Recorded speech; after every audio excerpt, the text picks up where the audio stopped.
Good morning. I'm Eric Reeser. For the first time in almost a decade, the Chiefs will not make the NFL postseason. KC was eliminated Sunday with a 16-13 loss to the Chargers. Patrick Mahomes also suffered a torn ACL in the loss. He'll miss the rest of the season. Browns and Bengals are also not going to the playoffs. Shocking, I know. Cincinnati's 4-10 after being shut out yesterday by the Ravens. The Browns are 3-11 after a 31-3 loss to the Bears. Week 15 wraps up tonight in Pittsburgh with the Steelers hosting the Dolphins at 8:15. You can hear it on the Fan following the Buckeye Show. Pittsburgh's a half game up on the Ravens in the AFC North. In college hoops, Ohio State beat West Virginia in double overtime this past Saturday in Cleveland. Buckeyes will play North Carolina in Atlanta Saturday afternoon. Hear from OSU's head coach today at noon on the Jake Diebler Radio Show. This update is sponsored by Germain Toyota, the best selection of new and used cars in Central Ohio. View their full selection of vehicles online at germaintoyota.net.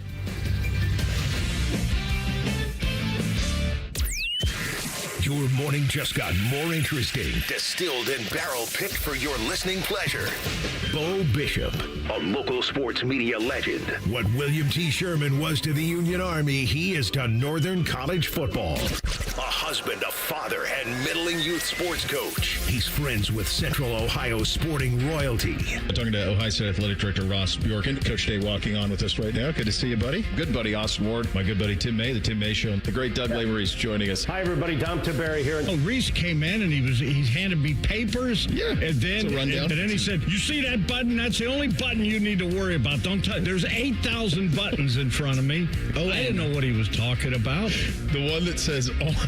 We blew the budget on this imaging, and only two guys answered our ad on Craigslist. Ryan Baker and Eric Reeser. Act accordingly. You're now listening to Bishop and Friends. Bishop and Friends is sponsored by Diamond Seller, your true jeweler for over 75 years. Well, the one part of the song where they talk about the weather being frightful, that hits the nail on the head. Welcome to your Monday, everybody. Hope you're all warm. Hope you're all staying inside today. And I guess if you haven't done it already, you got, a week and a half to Christmas. So I guess you do decide to brave the cold, bundle up. It's a frigid one out there. But good morning, Eric Reeser in the Friendship edition of Bishop and Friends. Beau and Baker are off, but with me today, Jacob Reimer and Austin Ward of The Fan and Letterman Row. And, buddy, that was a wild and wonderful weekend we had. How about you? Yeah, winter wonderland out there. And I felt like, I don't know, the temperature gauge of my car must have been broken. There was only one digit showing up on the dash, Reeser. That's not supposed to happen in the San Diego of the Midwest. Yeah, I was kind of hoping for maybe 40s. I think you're getting that later this week, but 0 was what I woke up to as well. Saturday night, I was watching Ohio State and West Virginia, and that game went into double overtime. Bruce Thornton played about 60 minutes of actual basketball, and at half, I went out to uncover my car and to do the sidewalk because I realized it's probably better to do this in 17 degrees than it is the next morning in 7 degrees. Yeah, that was a great call by you. Yeah. We were trying to figure out what we were going to do because I canceled my trip to New York City. Was going to go cover the Heisman Trophy, but a result the previous Saturday changed some of those plans when it became clear that Julian Sayin was not going to win. So I had the opportunity to hang out with the girls all weekend, and it's like, well, I don't think we're going anywhere on Saturday night. It was really snowing hard. So let's just find something to do here because it just came out of nowhere. You could look at the forecast, but I never believe it. It can't be real, Reeser. That's 4 to 5 to 6 to 7 inches of snow. That's not going to happen. And it was coming down quite that quickly and fast and furiously. So let's just make sure we got everything we need here so we can stay home and watch John Cena. Yeah, the last couple of days has really got me thinking about, the idea of if you've got stakes in a football game, people are going to watch. Yeah. Like Friday, I found myself watching the FCS playoffs. I think it's going to be Brawl of the Wild in the FCS semis, or Cat Grizz, as Beau likes to call it, Montana and Montana State. And then you had Army-Navy with some Horvath heroics on Saturday. And it's a point that I've made for a couple of years now. And as the college football playoff's going to expand, probably to 16 teams here in January, as there are, 40 bowl games? And hardly any of them matter. And teams don't even want to play in them. They're opting out. Yeah, Notre Dame saying no. They've got, I think, Kansas State and another Big 12 team said no, and they're going to be charged $500,000 for it. Did Iowa State opt out when Matt Campbell left? Was that That sounds about right. But I think I would have done my research on that. You're getting into a situation where you don't have teams, like you don't have enough players on a team. Yeah. Michigan is still scheduled to play in the Cheez-It Citrus Bowl. So Why not? It remains to be seen what happens with that. We're probably not going to do any Sharon Moore on the program today because, honestly, at the end of last week, it just got sad with what happened to him. Took an incredible, unexpected turn for the worse. There's no doubt about that.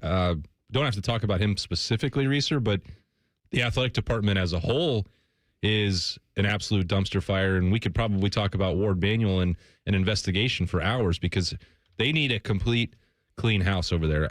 When it comes to Sharon Moore, all we can do is hope that and wish for the best for his kids, his wife, the alleged victim here. Like they didn't ask for any of this stuff to go on for them, and it's going to be very difficult for them to get through it. I have no sympathy for Michigan as a whole because they've been allowing rule breaking to go on for many, many years there. So definitely need some changes at the top there. And this investigation seems like it should be the easiest one of all time. But I also thought that about some previous ones they've run with Ward Manuel, and that hasn't led to any change yet either. And I think he's the common denominator in all of this. And we'll do discussions on how Michigan and the situation in Ann Arbor will affect college football several times throughout the program today. Jeremy Birmingham is going to join us at 10:30, your usual Monday spot. But since we've got you for all three, we'll reunite Austin and Birm this morning because whenever Michigan does hire a head coach, they've got 5 days to figure out if we can save everybody on this roster, and then the transfer portal for those players opens. Now, I had wondered if Michigan would do kind of the devious thing and hire the coach 5 days before January 2nd to where the two portals just are at the same time.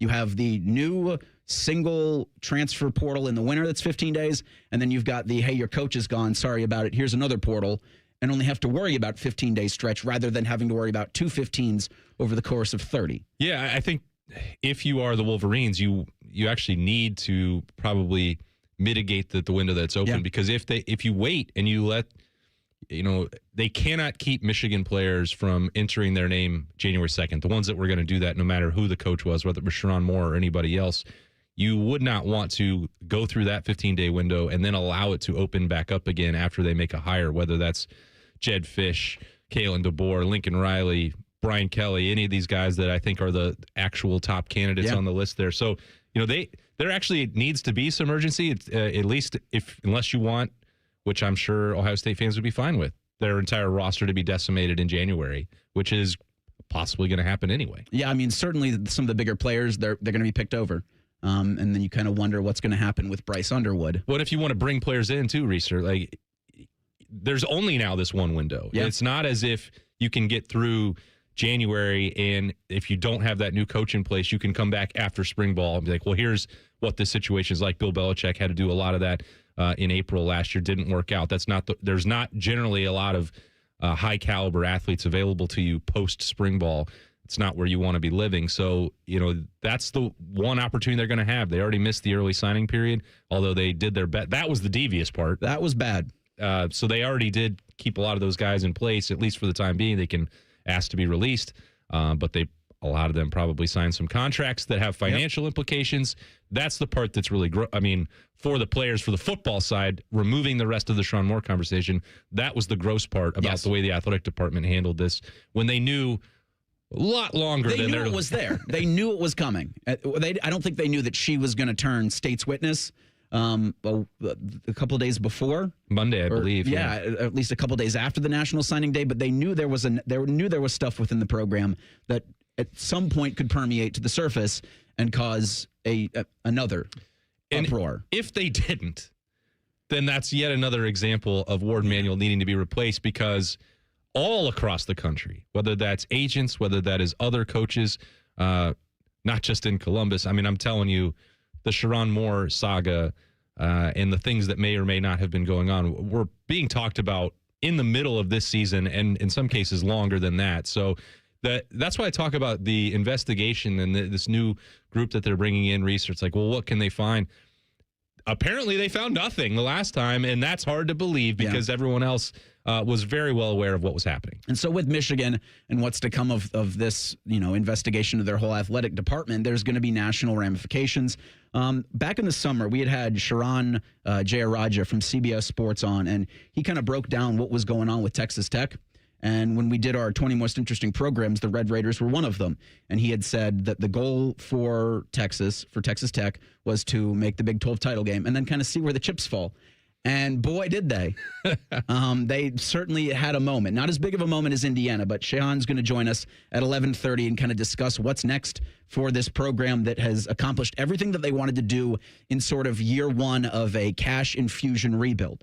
You know, we talk with Penn State, we talk with Michigan State, and kind of how they're going about things in different directions. And really the weird thing, Austin, is I look at the Big Ten and go, could Michigan State, Penn State, and Michigan wind up in better situations in 2026 than in 2025 in terms of coaching, in terms of NIL war chests, and everything with the programs moving forward? I mean, yeah, you'd almost have to.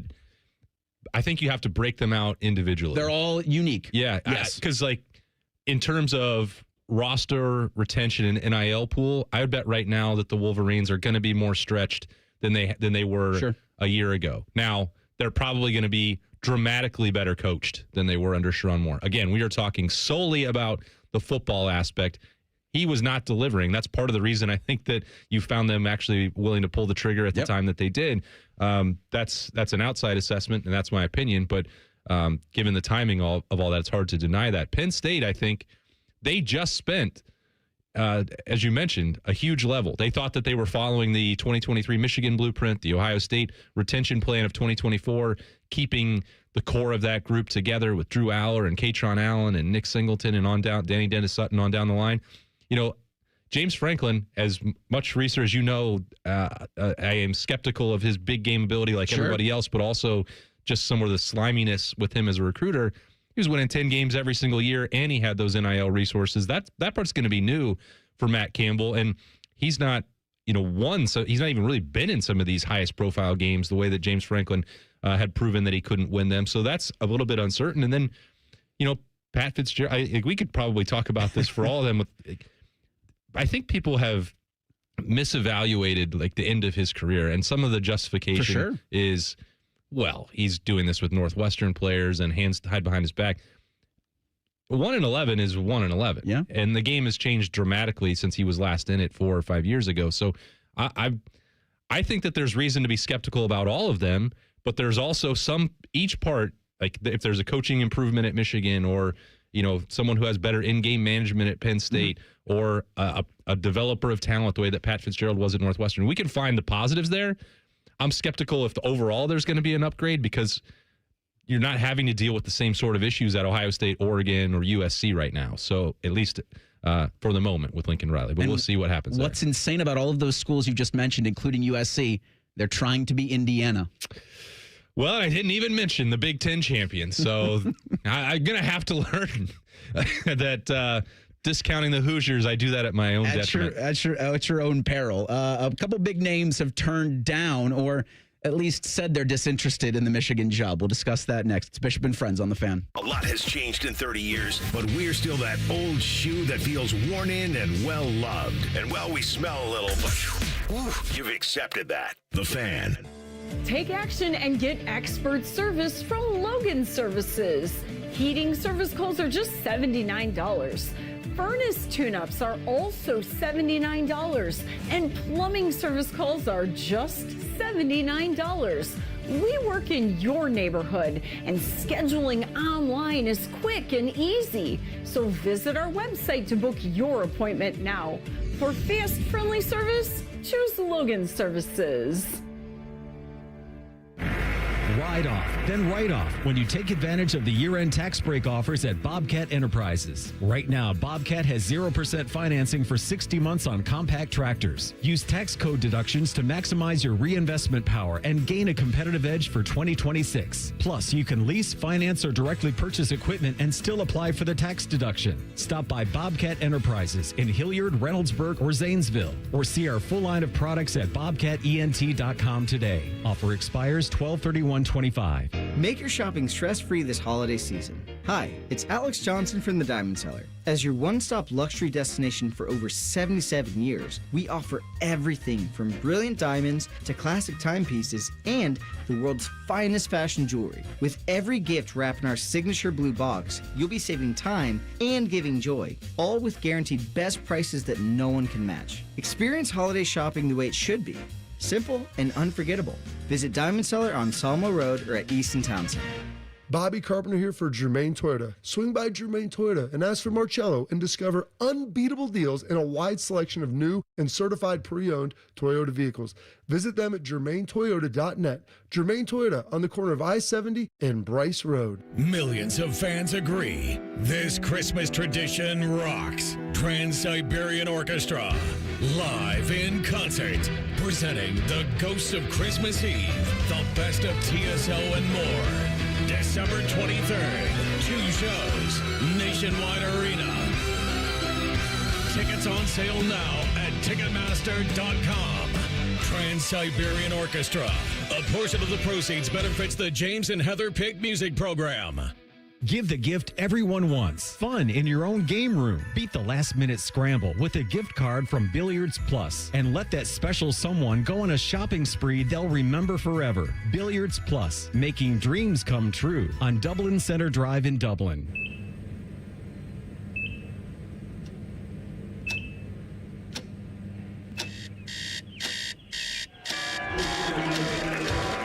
Got this. Breathe. Got this. Okay.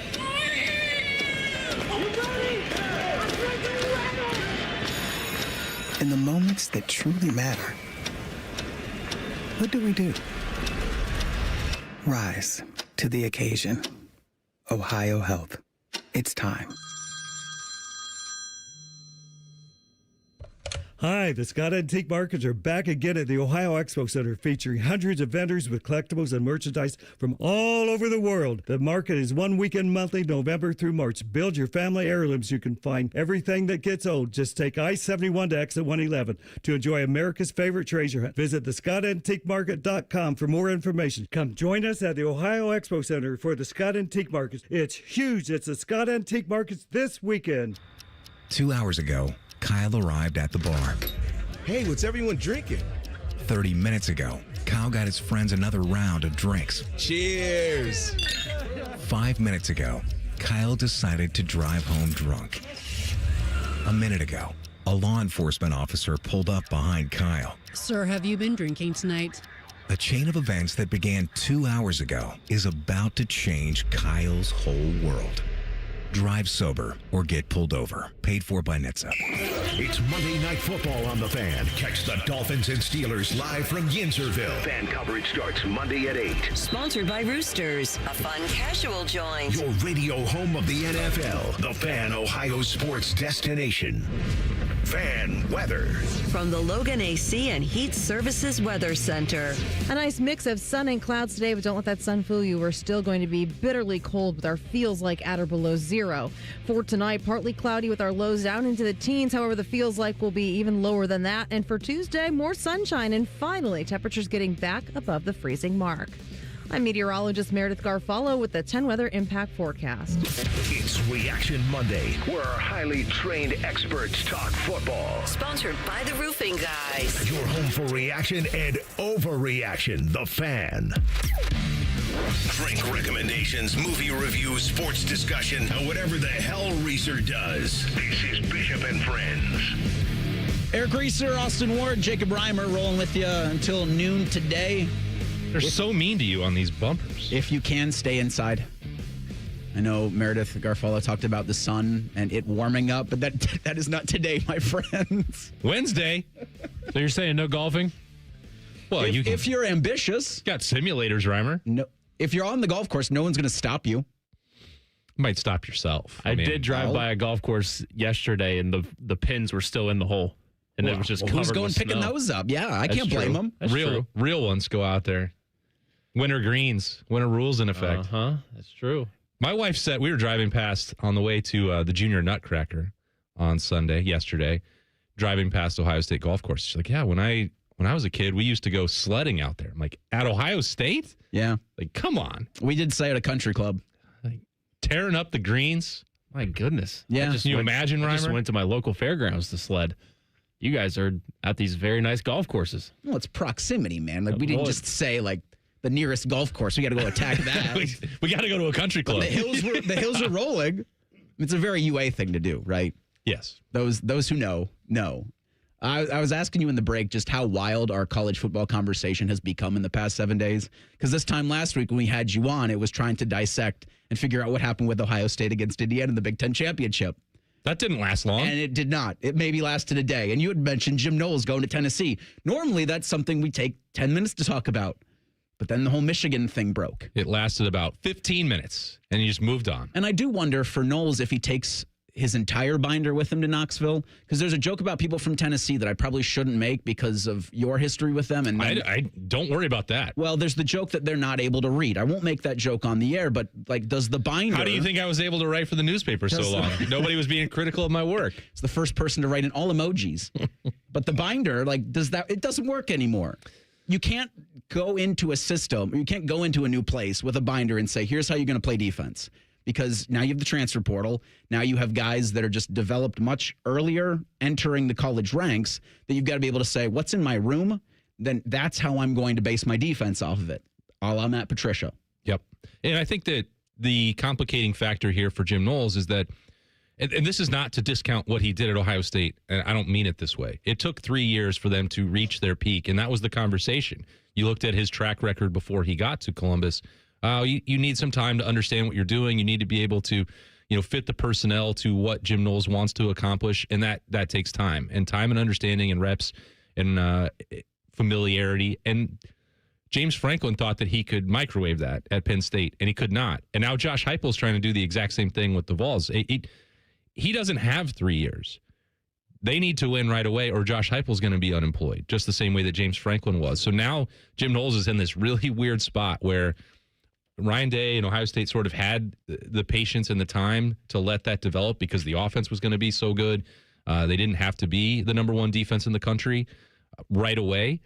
And that's not going to happen at Tennessee with the talent they have. And it didn't happen at Penn State, obviously, last year. And now this combination of Josh Heupel needing urgency and Jim Knowles and his sister dealing with Vol Twitter, I've got a lot of popcorn just really ready for this because I don't see how it's going to work. And nobody in the South has patience. Almost nobody in the North has patience. Like, if you're going into a program and you're being highly compensated, the expectation is to move now. And schools like in Indiana have shown with proper portal procedures, you can flip things. Now, again, everybody now is chasing the Indiana model. So I'm very excited. And you keep saying how much things have changed in the last 7 days, 9 days. It's crazy to me that we have to have that conversation about Indiana still. And we do. Yep. I'm just adjusting to it still. It's very difficult for everybody, I think, even nationally, with what you saw Saturday night and an Indiana college football player picking up the single greatest individual award in the sport. Huh? Yeah, no, I'm not prepared for this world. And I watched them win that game. And still. They're a legitimate football team. However. And it was a great game.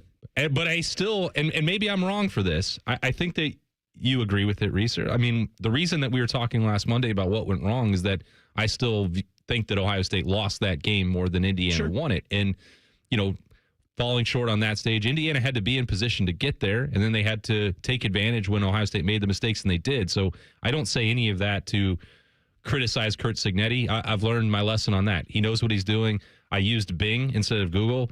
Maybe the search results weren't as accurate as they needed to be, but he has proven that his resume is legit, and what he has done and taking the number one seed into the college football playoff is well-deserved and earned for what he and Fernando Mendoza and that group have done. But Ohio State could have erased a lot of that narrative just by producing one touchdown in the red zone inside the 10 or turning two of those into fruitful possessions. And that's going to be what we continue to talk about because, Indiana, that's in the record book.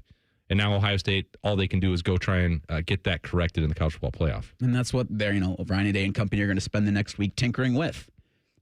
because their schedule is 16 days out from the Cotton Bowl quarterfinal. Third year in a row, Ohio State's going to Dallas. So my home away from home this time of year. I was going to say congratulations to you. Yeah, for paying a lot of taxes down there. Opportunity to go, but the opponent you'll find out Saturday afternoon, Texas A&M or Miami, and then you don't really have time. I think with the winner of the Big Ten championship, I had said that they have time to kind of celebrate and enjoy this.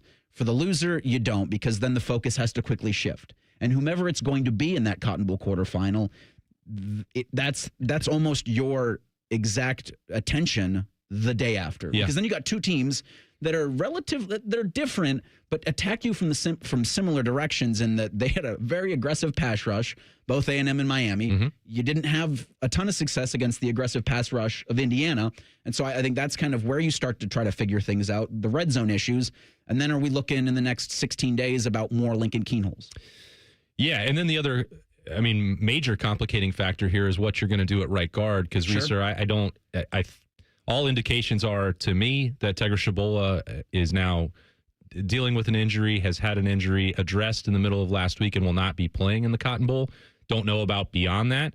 But we've talked about that position, and it was inconsistent in performance throughout the year. And Ohio State had left the door open. Maybe in the middle of the year, Josh Padilla could take that job. Gabe Van Sickle came in the second half. You had the two best drives of the game for Ohio State with him out there. Again, they didn't produce points, but they were the two most efficient up and down the field with him out there. So you have a couple of those options, or Ethan Onyanwa after, his high-profile transfer has not worked out the way anybody imagined to this point. But, one of those three guys, or two of them, based on the way Ohio State managed the injury situation during the college football playoff a year ago, are going to need to make the most of these reps this week as they start to ramp back up. As you mentioned, they don't know who they're going to play, so you have to treat them a little bit more as self-scouting and spring camp style practices this week. But you're going to have to replace Tegra Shabola at right guard. Now it's a necessity. It's not a matter of performance. So that's, I think, becoming job one as you get through this week, and then you find out who you're actually going to be game planning for on Saturday at noon. And it does go back to the point that Ryan was trying to make, I think, since this past January, where you're almost playing two different seasons in the stretch of a season, because you have what I called the Daytona 500 at the beginning of the year in Texas, and then you really had exhibitions, and then the season actually begins on that November 29th game. And I think that final drive for Ohio State and Ann Arbor, it covered up a lot of issues with that offensive line, or what we had perceived to be issues with the offensive line, with Ohio State's inability to operate in the short yardage red zone situations, because you're just whooping Michigan's ass. Yeah. And that just made everybody feel so good. Then when you got to a team with like talent, you saw what you saw in Indianapolis. And I think that's part of the frustration when we're talking about, Shabola on the field, and even with the injury, because I think he was playing through it at that time, an upper body situation. But he played maybe the best game of his career in that cathartic win in the Big House. And then the next week, it was a complete disaster in execution, assignment, identification. And he's not alone in that. I'm not trying to pick on him specifically. And especially if he's working through an injury, that makes it a lot more complicated. Like Phillip Daniels missed blocks. Austin Sareveld had one of his rougher outings of the season. Luke Montgomery, Carson Hinsman. We can include them all. But it's not as if you're going to get a breather now. There's nothing but talent-equated matchups going forward. And whether that's Texas A&M, Miami, Georgia, Ole Miss, Indiana again, all of them have aggressive defensive fronts and will throw blitzes at Ohio State that are going to challenge them. And now they're going to have to do that with someone who's not started at right guard before. The college football playoff begins Friday night. Alabama is at Oklahoma. Could this be a one-and-done situation for Kalen DeBoer? We'll discuss that next. It's Bishop and Friends on the Fan. Call the folks at Buckeye, night or day. The water's standing in the tub. My toilets will not flush. The smell's getting bad in here. I need help in a rush. Clogged drain, no problem. It's 93 or free. I'll clear any drain or you don't pay with a 1-year guarantee. It's 93 or free. guaranteed. Call 614-683-9911. Call the folks at Buckeye, night or day. Dread the cold, frosty winter weather? You don't have to with a remote car starter from Columbus Car Audio and Accessories. Warm up this winter by pushing a button and stop scraping frosty windows and sitting in a freezing car every day. Get yourself the latest remote start and step into a toasty and defrosted car this year. Plus, remote starts make amazing gifts for everyone on your shopping list. Beat winter weather by installing a remote car starter from Columbus Car Audio and Accessories. Morse Road near Easton, Main Street in Reynoldsburg, or columbuscaraudio.com. This sports report is brought to you by Bet365. When it comes to sportsbooks, Bet365 has it all. Download the app today and see why it's never ordinary at Bet365. Gambling problem? Call 1-800-GAMBLER. 21 plus only. Must be located in Ohio. The Lindsay Honda year-end clearance is on. Enjoy the lowest prices of the season on hundreds of new in-stock Hondas like 2026 Civic Sport Hybrid Sedan or 2026 HR-V LX front-wheel drive. Your choice, just $299 a month. Remember, our goal is 100% credit approval. Shop our Honda Wonderland now and save big. From our family to yours, Merry Christmas. Happy Honda Clearance on select 2025 models only. Visit lindsayhonda.com for details. Give the gift everyone wants. Fun in your own game room. Beat the last-minute scramble with a gift card from Billiards Plus. And let that special someone go on a shopping spree they'll remember forever. Billiards Plus, making dreams come true on Dublin Center Drive in Dublin. Bishop and Friends is sponsored by Diamond Seller, your true jeweler for over 75 years. The Fan, Ohio sports destination. What's up? What's up, man? Sup with you? Sponsored by Newman Roofing. For all your roofing, gutter, or siding needs, call Newman Roofing today at 614-NEW-ROOF or visit online at newmanroofing.com. Reeser, Austin Ward, Jacob Reimer. Here's what's up. The college football playoff. Soon. Start Friday at 8 o'clock. Oklahoma hosts Alabama in their first-round matchup. I'd mentioned earlier in the show how there are 41 bowl games, and so many of them don't matter. And we can laugh at Notre Dame for taking their ball and going home, and we can ask for some of these teams that have opted out of bowl games, like, why are you ducking a chance to get better, a chance for some of your younger guys to gain valuable reps, a chance for guys to have, an experience that they would never otherwise get. I thought for Ohio State it was so important last year to have a lot of those early enrollees with the team on that championship run because it showed them how you operate in a professional setting. And this is very much that. But for a lot of these bowl games, they don't matter. So watching games over the weekend that did matter, games in the FCS quarterfinals, Army-Navy, those have real stakes to them. It goes back to a point that I've made for years now, and that the group of five, I think, can offer its own playoff system, its own playoff format that will actually get people to tune on weeks like this, where you have the Bad Boy Mowers Bowl, you have the Poinsettia Bowl. I don't even know what these bowls are called anymore, but some of those could be what's going on this week. I think Washington stomped Boise State over the weekend in a bowl game that I didn't even know that it happened on Saturday. Like, well, Jed Fish is clear to go now. Okay. Great. I thought everybody waited until Army-Navy was out of the way. I was stunned by that, and I cover college football. Didn't know the calendar. So you can, I think there's a desire, if you offer the group of five their chance to, on these kinds of off weeks, the opportunity to play in a playoff, their own playoff, so we don't have things like what we're going to get Saturday afternoon, because it's not Tulane's fault. It's not JMU's fault. They're taking the opportunities that are presented to them, but those games are on TNT and HBO Max for a reason. And I think if you, to your point, well, how could Tulane or James Madison or Boise State or the Mountain West or the Pac-2 or whatever opt out of a path forward to the college football playoff? It's far too lucrative. You get in and it's, $4 million. Yeah, and if you win, it's going. Yes. You have to. They can't opt out of that. But that's only going to one of these teams. I think if you're packaging it the way you're talking about, because people are gonna watch even these meaningless football bowl games. People are gonna watch them in higher rates than outside of Reimer, December college basketball. It'll take up one of his 8 boxes. I mean, he's got a quad box on one pad. He's got a quad box on a TV. And then on one computer screen, there's another basketball game. So college football could fit into one of those. I was going to say, just on Saturday, you could just watch college basketball.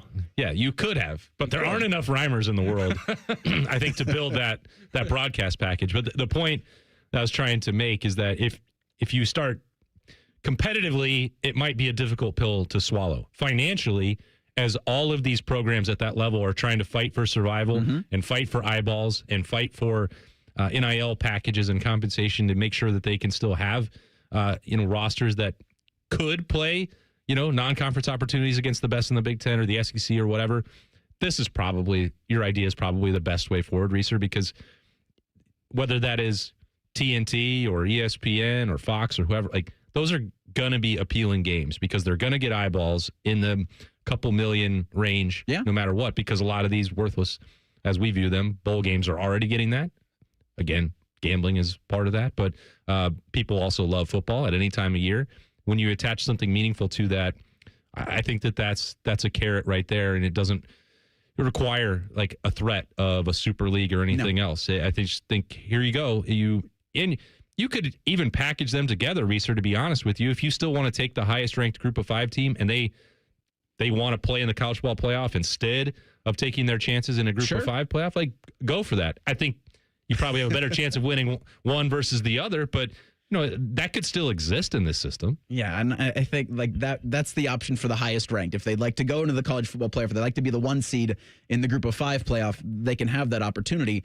But it throws so much more opportunity for some of those schools that will never sniff what will probably be a 16-team college football playoff, and that could give them ties with, if Amazon wants to do it or if Netflix wants to do it. Like, we're not sitting here going like there just aren't enough places to broadcast these things. The CW Network was carrying meaningful ACC games in the regular season, and so the opportunities are there for it, and the opportunity for I don't know if Kalen DeBoer, if he would, at the onset or at the end of Alabama, Oklahoma, want to take the opportunity to stick it to Tide fans.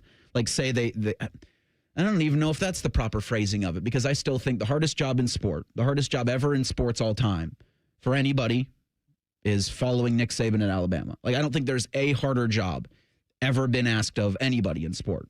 You got to follow Nick Saban at Alabama while he's got a statue, while he's got an office in the building, while you play on the field named after him, while he's ever present Saturdays, every Saturday. He will be present this Saturday, next Saturday, throughout the college football playoff. If you're Kalen, is that something that you want to continue to do? Well, according to him, in a statement released on X through Yeah Alabama, which is the school's NIL collective, he says, quote, "I have not spoken and have no interest in speaking with anyone else about any other job. I am fully committed to this program and look forward to continuing as the head football coach at the University of Alabama." So when Sharon Moore is dismissed and you kind of sift through, or you're done with however the Sharon Moore side of it is, you look to who's going to be next at Michigan. And DeBoer's name's been thrown out there a lot. Kenny Dillingham's name's been thrown out there a lot. He said that he's committed to Arizona State over the weekend. But what did any of these things mean?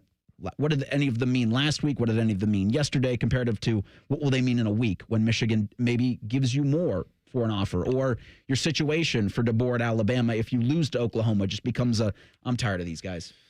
Which, who could blame him for that? They lost to Florida State, and you had people talking about spending their Powerball winnings on firing Kalen DeBoer. So this has been going on for a while. That's the pressure of the job. It is exacerbated, as you mentioned, Reeser, by Nick Saban's presence there, and like people talking about, well, DeBoer could leave for Michigan, and Nick Saban's going to come back to Alabama tomorrow. Like, it's not going to happen, but that's the way that their brains are working down there, and that's the shadow that he's going to constantly be operating in.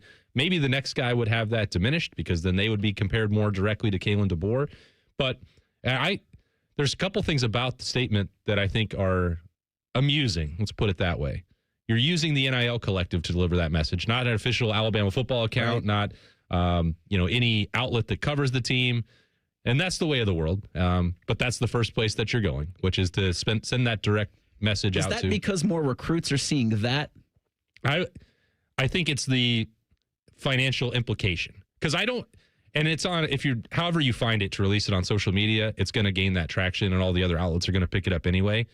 But I think clearly that's coordinated and designed to send that message to, the people that are primarily going to be following that account are donors and boosters and potentially, the players, and whether that's high school recruits or transfer portal targets, like they're all going to be getting that message directly. Now, could you text it to them? Could you do anything else? Of course you could. Sure. There's a lot of different avenues that you could get that same message out.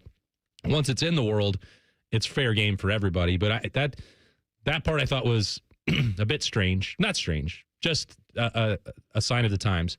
The other part is there was a former Miami Dolphins coach who also said he's not going to be the next coach at Alabama, publicly, directly, into a microphone. And did that wind up being the case, Reeser, for Nick Saban, or did he actually become the next coach at Alabama? Literally became the next head coach. Okay, so these things, as you mentioned, are going to come down to Friday night. Win or lose, it's going to determine, I think, the future for Kalen DeBoer. And maybe I'll be wrong about that. But I know that he has expressed plenty of interest in that job in the past, and he might have a lot more of it if they lose to Oklahoma. His first job was at Eastern Michigan, so he understands the footprint. I think he would be, in my opinion, more successful in the North. Maybe he was as successful as he was in the Pacific Northwest than he would be in the South. I still think, again, following Nick Saban's the toughest ask for anybody. So if they could have the DeBoer bridge, maybe Alabama would be better for it on the other side with the guy following the guy that followed Nick Saban. Yeah. I certainly think for Dillingham, it's very much a wait and see what happens Friday. Because if Alabama is able to win, do you still satiate Tide fans? Like with a win there against Oklahoma, and Alabama goes on into the college football quarterfinals, are Alabama fans still saying, if I won the lottery, I would buy Kalen DeBoer out right now, and I'd also fire Greg Bird? It's insane. But they might be appeased for like 10 days. Sure. But then, let's see. But if they're dismissed. Then they lose to Indiana? I don't know if. Think about how much difficulty there is for you and me just wrapping our minds around Ohio State losing a Big Ten championship game that didn't make any difference to the actual seeding of the college football playoff. It had them switch places, but they're both comfortably in with a bye. If Alabama has to wrap its mind around losing to Indiana, I don't think that's going to go very well. No, I can't imagine a school like Oklahoma or Alabama saying, who'd we lose to again? Huh? What? Wait a minute. Nick Saban would never. And, what we've talked about with Indiana is that's a legit team. Fernando Mendoza won the Heisman. No, that won't matter in Tuscaloosa. No, it won't. No, you won't convince them of that. No, it's their Alabama fan, Notre Dame fan, Michigan live in their own different reality. And what I would just offer any of them listening is just try to bring yourselves into actual reality. Like they're in the upside down of college football, where everything's so much different, but it's also kind of the same.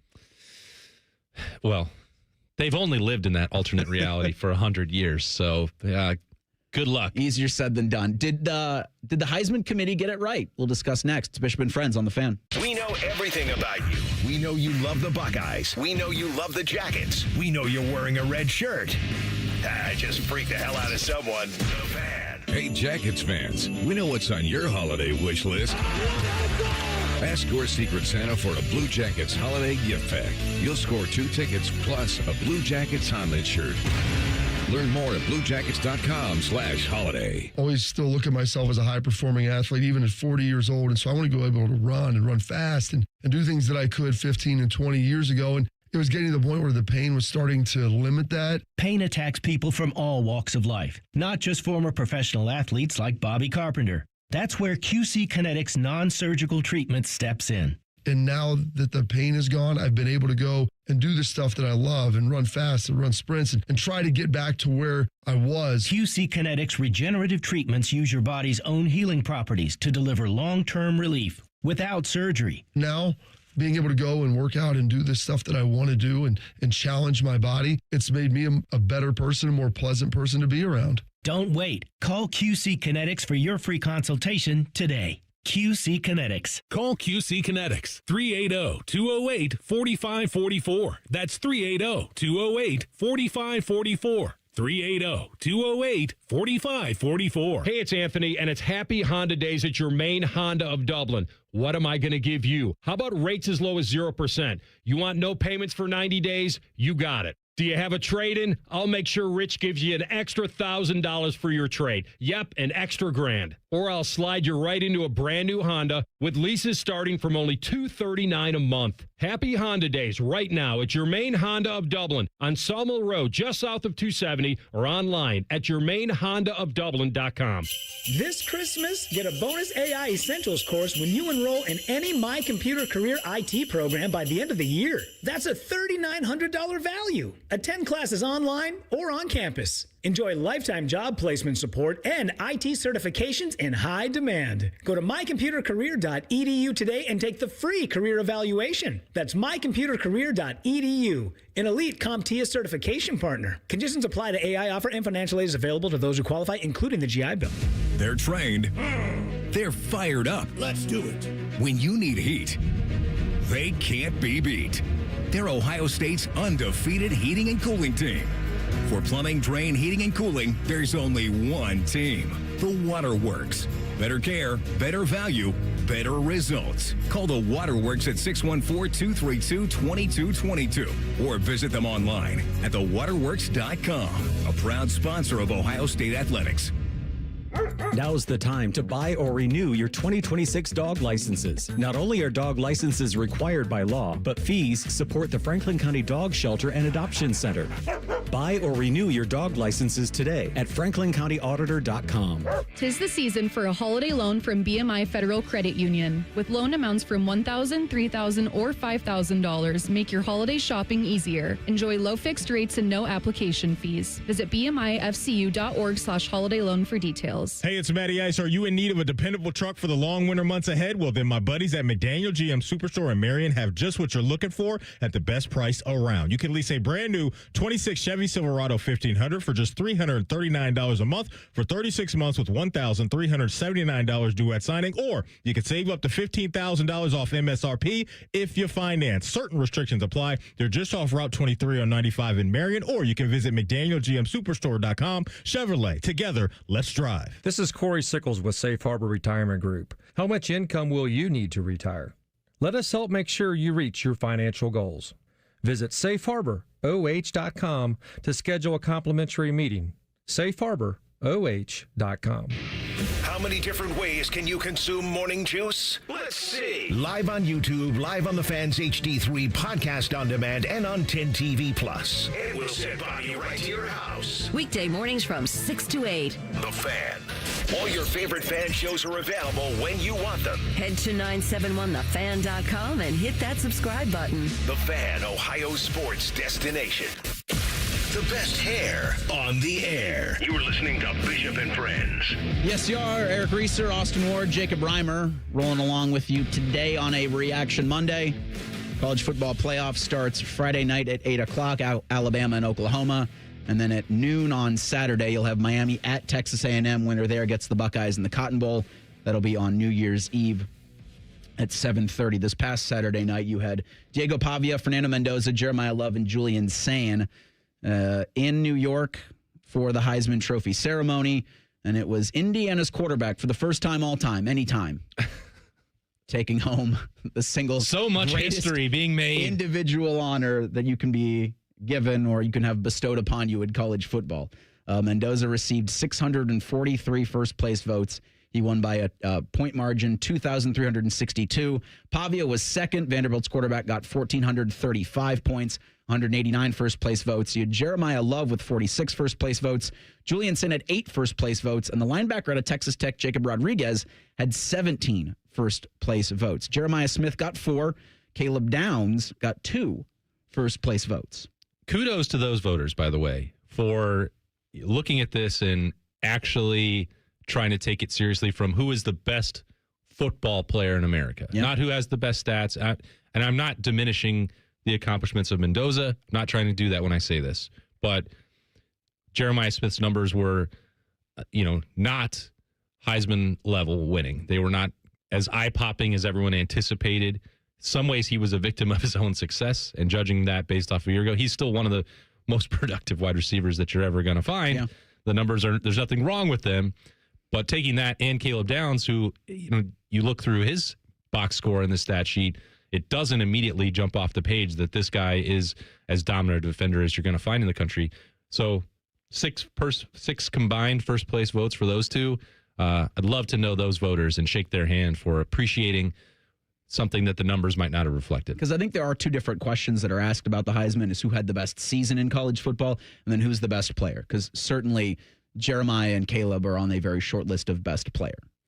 They are and we see this a lot, and it's the semantics. And there are so many ballots, as you mentioned, Reeser, like 643 first place votes. Mm-hmm. Like you have like 900, 1,000 voters these days for the Heisman Trophy.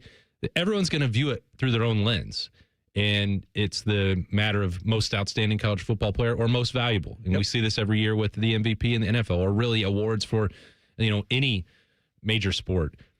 How do you want to determine that? Because what would Indiana look like if they did not have Fernando Mendoza? They would not be 13-0. They would not have beat Ohio State in the Big Ten championship. They would not be the number 1 seed in the college football playoff. So if your viewpoint, when you got that sheet of paper or the email into your inbox as they do it now, and that's the way you wanted to answer it, who's the most irreplaceable player in college football? Sure.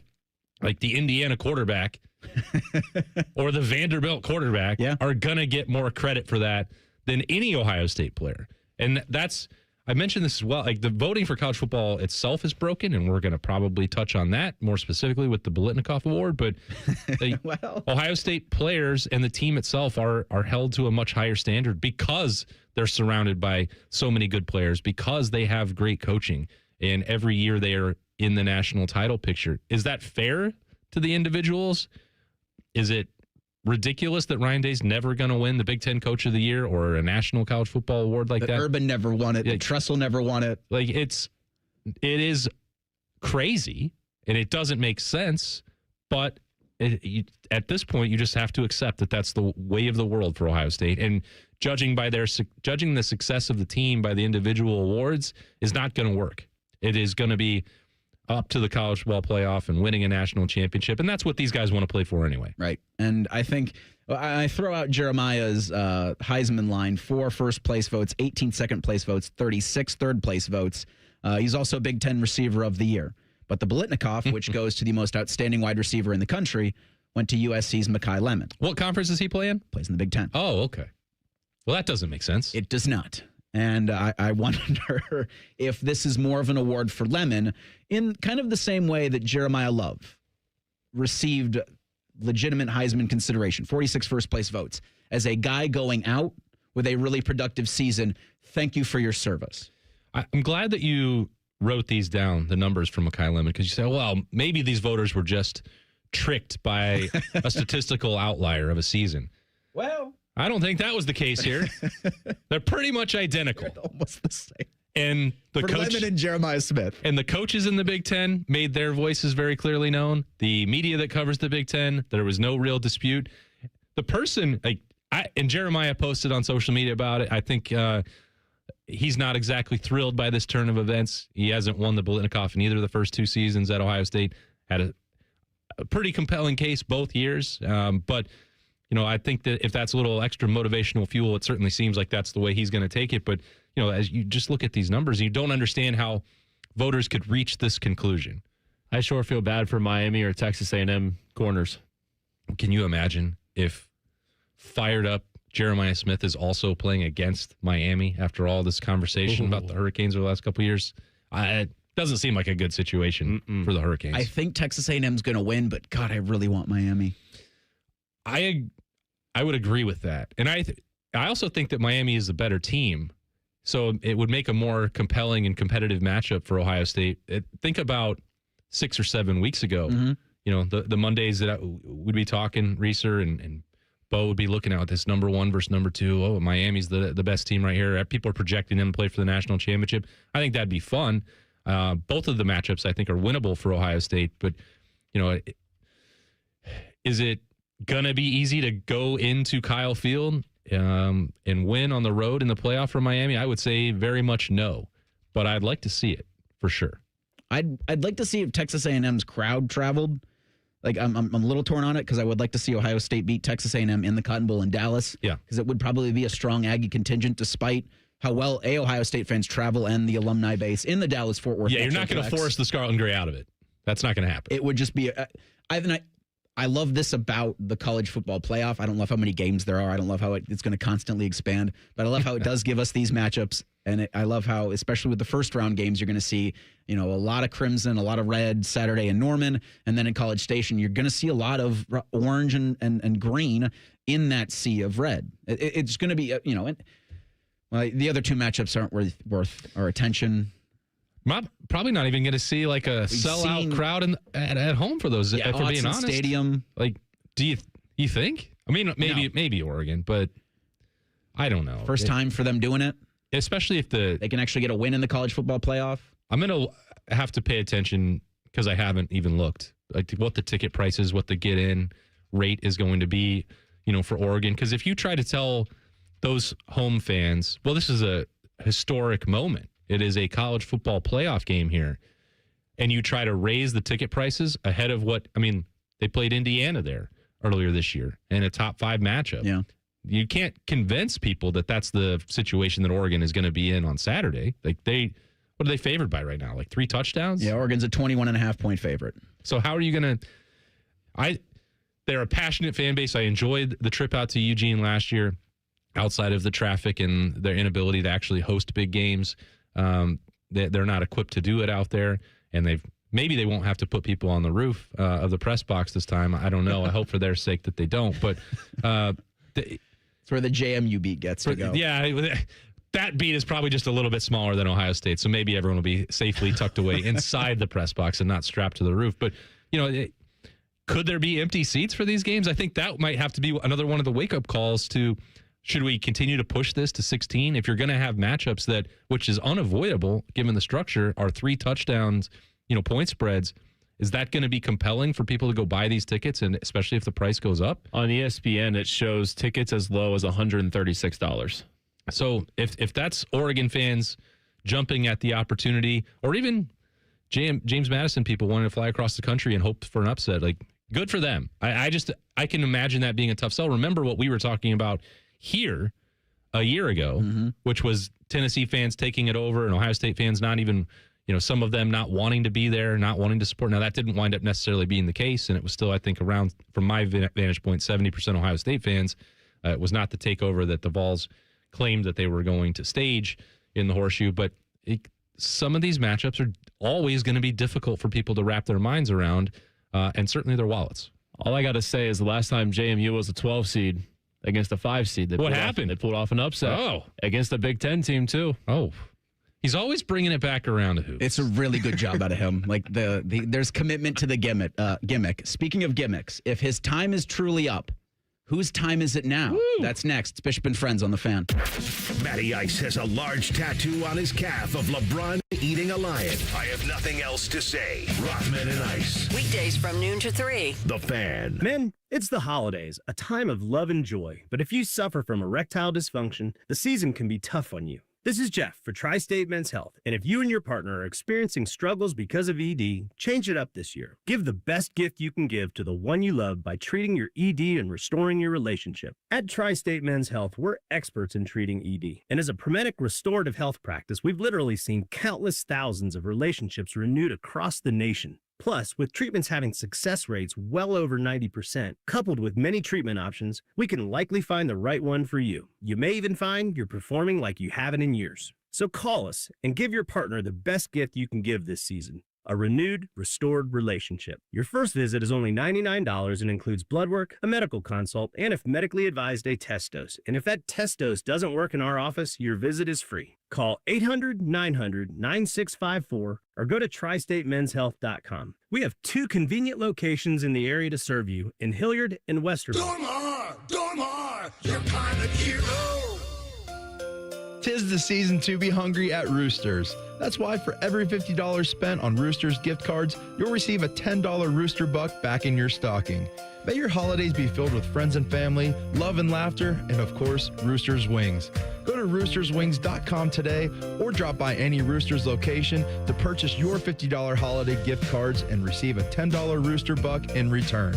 Happy holidays from all of us at Roosters. Roosters, a fun, casual joint. Millions of fans agree. This Christmas tradition rocks. Trans-Siberian Orchestra, live in concert, presenting The Ghost of Christmas Eve, the best of TSO and more. December 23rd, 2 shows, Nationwide Arena. Tickets on sale now at Ticketmaster.com. Trans-Siberian Orchestra. A portion of the proceeds benefits the James and Heather Pick Music Program. Shopping this time of year can be stressful, but when you've got a guy, everything gets a little easier. Meet my guy, Bob Capace from Worthington Jewelers. Hey, common man. Hitting you one's car today, Bob? Not yet. If you're popping the question this holiday season, you'd be an absolute fool not to see Bob at Worthington Jewelers. The store is crowded all the time. Why? Because they give you the best price and service possible, and then people keep coming back. I'm your guy. Worthington Jewelers on High Street in Worthington. WorthingtonJewelers.com, where Columbus gets engaged. Hey, everybody, it's Birm. Jeremy Birmingham from the Austin and Birm Show on 97.1 The Fan. It's confession time. I finally stopped pretending I was fine and started Awaken 180 last Monday. I've watched Austin melt away. I've watched Brandon shrink in real time. I've seen Scotty, Vegas, and those guys all look like they're aging in reverse, while I've continued to hold on to 40 additional pounds from the COVID years like it's a media credential. Now, of course, spending 6 hours a day in the car multiple times a week doesn't help, but we all have excuses. The holidays, that's another excuse, but I'm dropping that and already cruising through week one with Awaken 180, feeling the difference. I just feel better, primarily in my joints, and anyone who has arthritis like me knows it's not a joke, especially as we get up there in age. The decreased inflammation I'm already feeling is awesome. There's power in waking up eager to start the day, and Awaken 180 is giving that to me. If you've been watching everyone else succeed, thinking, yeah, maybe someday, trust me, someday starts today. I weigh in next week, and I bet I'll already have lost 10 pounds. Do yourselves a favor, do what we all did, and choose the solution for weight loss online at awaken180weightloss.com. Say goodbye to car care headaches with Carvenience from Hinderer Motor Company. This is Justin Hinderer. For only $49, we'll pick up your vehicle, leave you with a rental, and return it fully serviced and spotless. No more juggling your schedule or wasting hours at the shop. Carvenience lets you focus on what matters while we take care of all the rest, making life easier. Schedule your service today at HindererMotorCompany.com. Hey Columbus, it's Lorenzo Stiles Jr., Ohio State student athlete. It's football season, and just like on the field, success starts with the right game plan and the right team. That's why I'm proud to team up with Monogram Homes. They're the true custom home builder, bringing precision, creativity, and attention to every detail, just like we do on Saturdays. If you're ready to build, don't settle for standard. Go custom. Go Monogram. Visit monogramhomes.net to start building today. Monogram Homes, a builder you can trust. Give the gift everyone wants. Fun in your own game room. Beat the last-minute scramble with a gift card from Billiards Plus. And let that special someone go on a shopping spree they'll remember forever. Billiards Plus, making dreams come true on Dublin Center Drive in Dublin. Dormar, you're kind of hero. When your furnace or air conditioner is broke, we come out that same day. Dormar, home the Tin Man. Broadcasting from the Lindsay Honda Studios. Honda makes the cars, Lindsay makes the difference. Visit lindsayhonda.com. WBNS-FM, HD1 Columbus. Good morning. I'm Eric Reeser. We're 16 days out from the Cotton Bowl quarterfinal. It's the third time in 3 seasons for the Buckeyes in Dallas. OSU will play the winner of Saturday's first-round game between Texas A&M and Miami. The Hurricanes and Aggies meet Saturday at noon in College Station for their first-round CFP game. Friday night at 8, Alabama plays at Oklahoma. In college hoops, Ohio State's 8-2 after a double overtime win over West Virginia this past Saturday in Cleveland. Buckeyes are off until this Saturday. They'll play number 14 North Carolina in Atlanta. You'll hear from Ohio State's head coach at noon today on the Jake Diebler radio show. In the NFL, Week 15 wraps up tonight in Pittsburgh. The Steelers host the Dolphins at 8:15. You can hear it on the Fan following the Buckeye Show. This update is sponsored by Roosters. For every $50 you spend in Roosters gift cards this holiday season, you'll receive a $10 Roosters bonus buck. Get them at Roosters locations or online at roosterswings.com.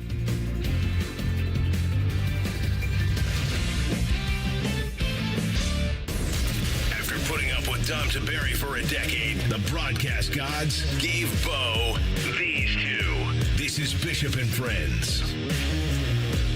Happy Monday. Eric Reeser, Jacob Reimer, Austin Ward's joining the friendship for all 3 hours. We have him Mondays at 10:30, but he's kind enough to give us some of his time before he goes to the aforementioned fun casual joint. It's going to be great. The Roosters live show. Plenty for you guys to talk about. Stay busy this time of year. I'm wondering how Bob and Jay-Z will react to what's been going on in Ann Arbor. I bet there's some thoughts. Is the word schadenfreude? I don't know if Bob knows that word. I'm sure he does. Oh, okay. Well, let's see if he uses it then. If he hasn't already. Or I guess I'm more curious about the way he would pronounce it. That's the biggest question. Yeah. But you get that on YouTube. Anything Austin does, YouTube. Anything we do, YouTube, wherever it is, you get your podcasting. But Austin's partner, Jerry Birmingham, is going to join us at 10:30. I'm interested to get Birm's thoughts on what happens with Michigan's class of 2026. Yeah. Some of their guys early in 2027. And then what guys on this roster likely are going to greener grass pastures, because that's what I think's in front of them right now. This Michigan football team, it's going to be, to say it, put it mildly, a down year. Yeah, any opportunity like this where you're resetting your program, and we don't need to talk about the reasons for it. We don't have to rehash We that. know. Everybody knows. Everybody knows what's going on there. But if you're looking towards the future and what this means, why do they have to get a coach in place? Well, the way that they operated the shenanigans on the signing period may mitigate some of those losses, but the transfer portal is going to open, on January 2nd. And if they don't hire a coach, there could be another bonus window where the players could then leave. But the movement period here is already underway for college football. We have talked about the challenges Ohio State faces of playing, playoff games, postseason games at the same time, but everybody else is moving on, and they're putting the puzzle piece together for 2026, and you need a coach to do that. So Michigan needs to, I think, operate with a level of urgency here that might surprise some people. They really have no choice unless they don't want to have a roster at all for next year. And I do think whomever they get as their head coach, whether it's Kalen DeBoer or Kenny Dillingham or third party or potential third, surprise candidate, I likely think they're better X's and O's than Sharon Moore was. I think that's a high likelihood. It'd be difficult to find someone worse at it. I'm sure if you had a bookie somewhere online in an alleyway, he might give you odds on Tom Brady as the next head coach at Michigan, because whenever that happens, you see the silliest names come on the board. Nick Saban, he's available. Sometime Nick Saban's going to come back and coach your favorite team, right? John Gruden wants to be back in coaching, whether it's college, whether it's the NFL. Anywhere. Give him a job. Yeah, I forgot about Gruden. How could you? I don't know. It's a bad job out of me. Tennessee fans won't let you. I guess it's a reminder that they've been able to keep Josh Heupel in place for long enough that John Gruden's name hasn't been coming up as a college football coach. With heat on the seat, Josh Heupel goes out and hires Jim Knowles. It's bold strategy, Cotton. Let's see if it pays off. Not sure that it's going to get the instant results that you're hoping for or perhaps need, but John Gruden's waiting there. Yeah, that's that job comes open. Next obvious choice, right? You fire whomever, you bring John Gruden out of Barstool. I bring up Tom Brady because this is going to be an NFL postseason for the first time since 1998. They'll not include Brady, Peyton Manning, or Patrick Mahomes. It's wild, isn't it? That's nuts. Watching it, the end of that game, the Chiefs losing, and then seeing Patrick Mahomes being helped to the locker room. I certainly didn't enjoy, watching the Chiefs dynasty. Some of the matchups with the Bengals were entertaining, but they had gone the other way for them the last couple of years, and it slipped away from Joe Burrow as well, who will not be in the postseason either. Right. So, but it is a reminder that time marches on, and it was a weekend full of that across the sports world. But you wonder how Patrick Mahomes will recover from that, if there's any way forward to bounce back from as severe of an injury as that looks like it's going to be. What that means for the Chiefs and his legacy, if that's already secured, if there will not be better football in the future for Patrick Mahomes, which comes for everybody at some point. But that was like, to see them knocked out of the playoffs and to have now this swirling uncertainty with one of the greatest quarterbacks to ever do it was pretty wild to see happen on Sunday. Yeah, so Kansas City falls at home to the LA Chargers 16-13. Mahomes out for the season and probably longer with a torn ACL. A bad day for injuries all across the NFL. Micah Parsons goes out with an ACL. It felt like every game had a couple players that felt, that were either taken out of the game or that missed some time with injuries. I don't know if humans are meant to play in as frigid temperatures as what you had from Denver clear through to the East Coast.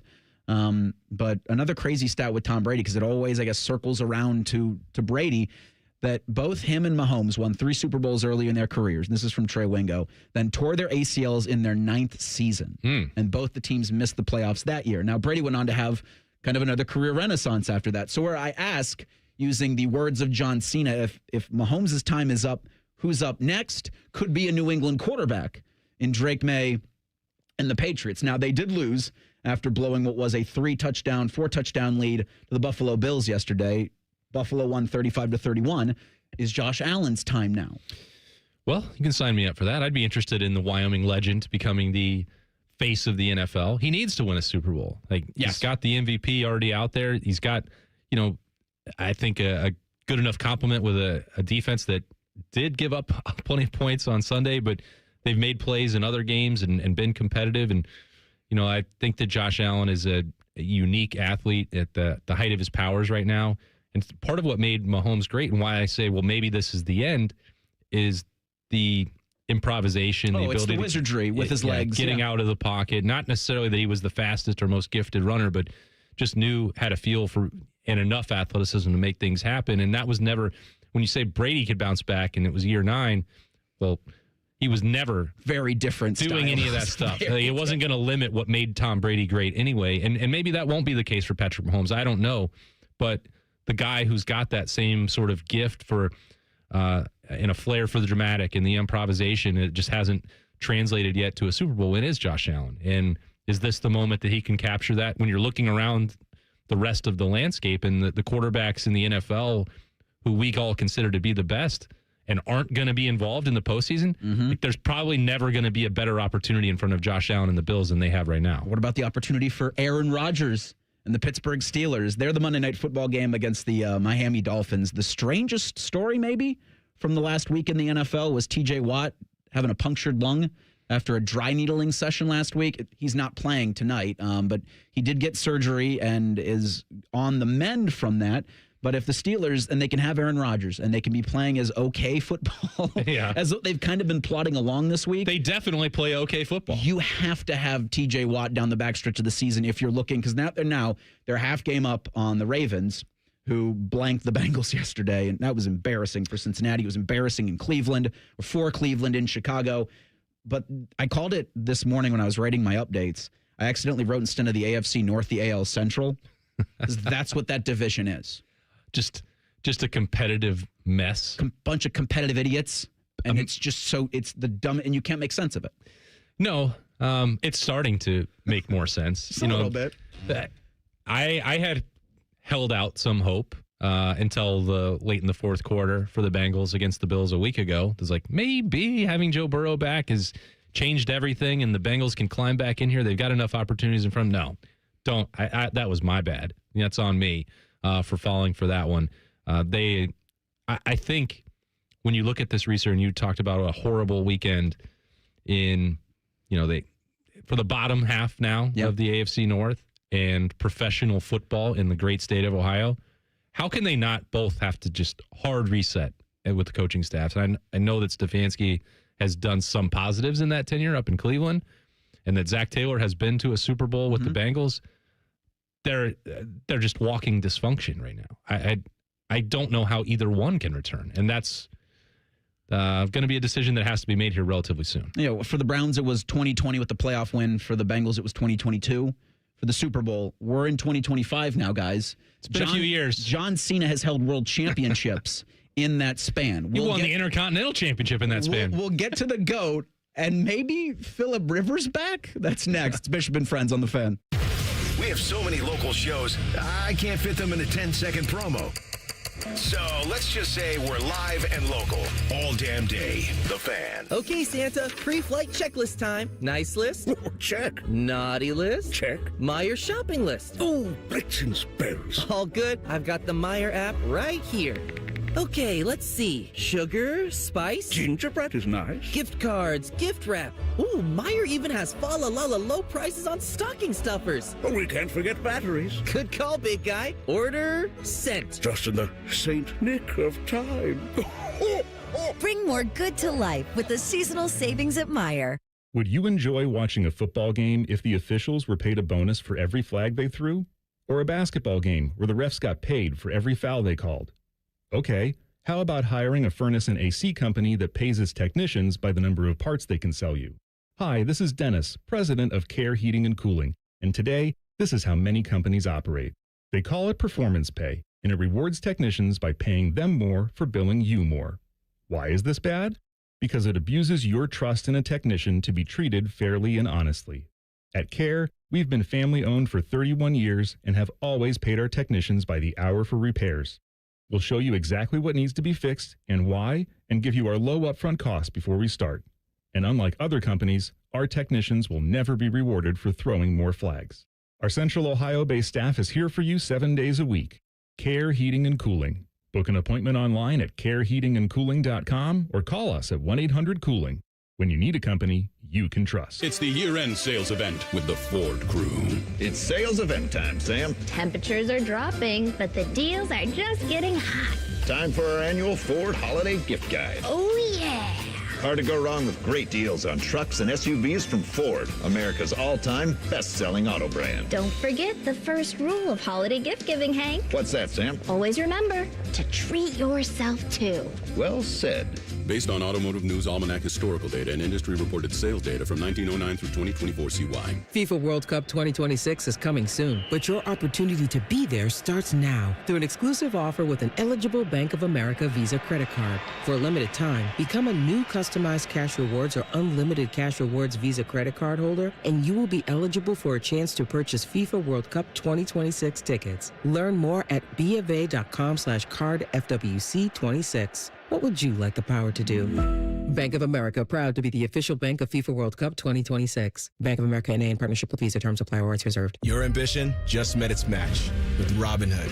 Trade stocks and ETFs, options, futures, and crypto all on one platform. Get started today at Robinhood.com/yourmoney. Your money, your move. All investments involve risk, including loss of principal. Options, futures, and crypto trading carry significant risk and may not suit all investors. Securities offered through Robinhood Financial LLC, member SIPC. Futures trading is offered by Robinhood Derivatives LLC, not FDIC or SIPC protected. Crypto offered through Robinhood Crypto LLC, NMLS ID 1702840, not FDIC or SIPC protected. Portfolio management offered by Robinhood Strategies, an SEC registered advisor. This is Pause Before You Play, and it's time for more game day picks from local sports fans. You're on the air. Who you got? Actually, I'm not betting, just chilling and watching the game. I know that move, a pause. Sounds like you've got a winning strategy. Exactly. After I set limits and recognized the risk, I knew it was time to stop. Now that is responsible betting, folks. Sports are fast. Betting shouldn't be. Make a plan at pausebeforeyouplay.org. That's pausebeforeyouplay.org.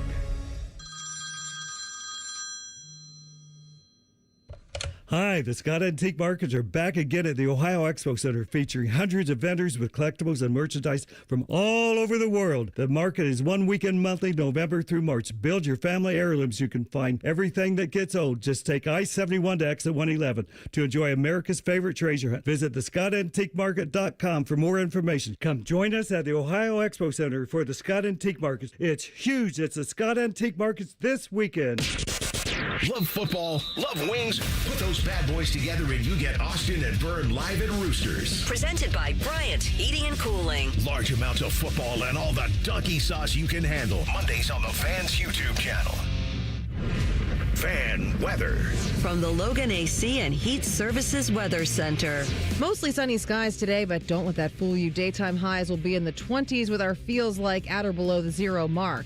Partly cloudy with lows tonight in the teens, and with calmer winds, not as much of a wind chill, but still pretty chilly with that snow on the ground. And then for Tuesday, more sunshine and warmer as highs finally get above the freezing mark.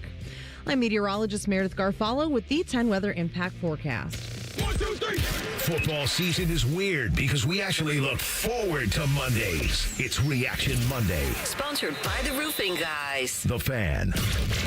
If you love a good pie analogy, think of the cap as a pie, and once you take out one piece, there's less left for the next guy. Then this is the radio show for you. You're listening to Bishop and Friends. And Bishop and Friends is sponsored by Diamond Cellar, your true jeweler for over 78 years. Reeser, Reimer, Austin Ward on this Reaction Monday. Temperatures 7 degrees. Ooh, right warming now. up out there. So we're a heat wave. I think we're going to get into the teens today, but I think we're like 40s and 50s later in the weekend into the weekend. We'll get through it. The heart of it all truly is Ohio. In about 12 minutes, Jeremy Birmingham, Austin's partner on Austin and Birm, will join us. It's a creative name. I love it. Yeah. Because it tells you what it is. Get right to the point. You don't need to, dance around any of this.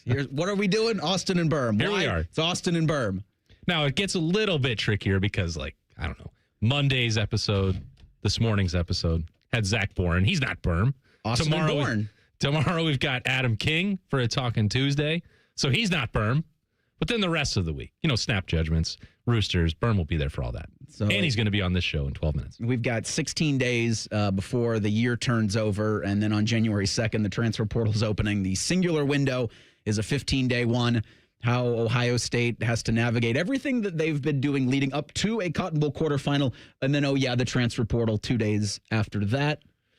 I actually thought, Reeser, that this month might be, and I jinxed it because I said it out loud, you had the difficulty for the coaching staff with the signing period before the Big Ten championship game. Yeah. But and then you had the unexpected curveball there with Brian Hartline taking the South Florida job, and that made things more difficult. But, I had thought going into that week, maybe the way that the calendar is working out now, didn't love the fact that the signing period started the first week of December. But once you got that in the rearview mirror, Ohio State wouldn't have to worry about the portal being open in the middle of December. It would have a chance to look at some of the NFL draft decisions before the playoffs started and have an idea of what it might need to do once January started. I thought this month might be a little bit more painless, a little less drama for Ohio State before they get ready for the Cotton Bowl. And that did not wind up being accurate, but there's still a chance now the next couple weeks you get Brian Hartline settled back in Columbus to focus on either Texas A&M or Miami. You don't have to worry about, the portal being active and open until after that game. I thought maybe they'd get through this without having to stress that much, and that wasn't the case before Indianapolis, but maybe now will be. Just the conversations that have been had the last week on these airwaves, the conversations that have been had in college football, and I'm sure the conversations that have gone on at the Woody Hayes Athletic Center. I would love to be a fly on the wall there for that, but for this Ohio State team and preparing for that Cotton Bowl quarterfinal, it does feel like Brian Hartline is going to stay with the team. Yeah.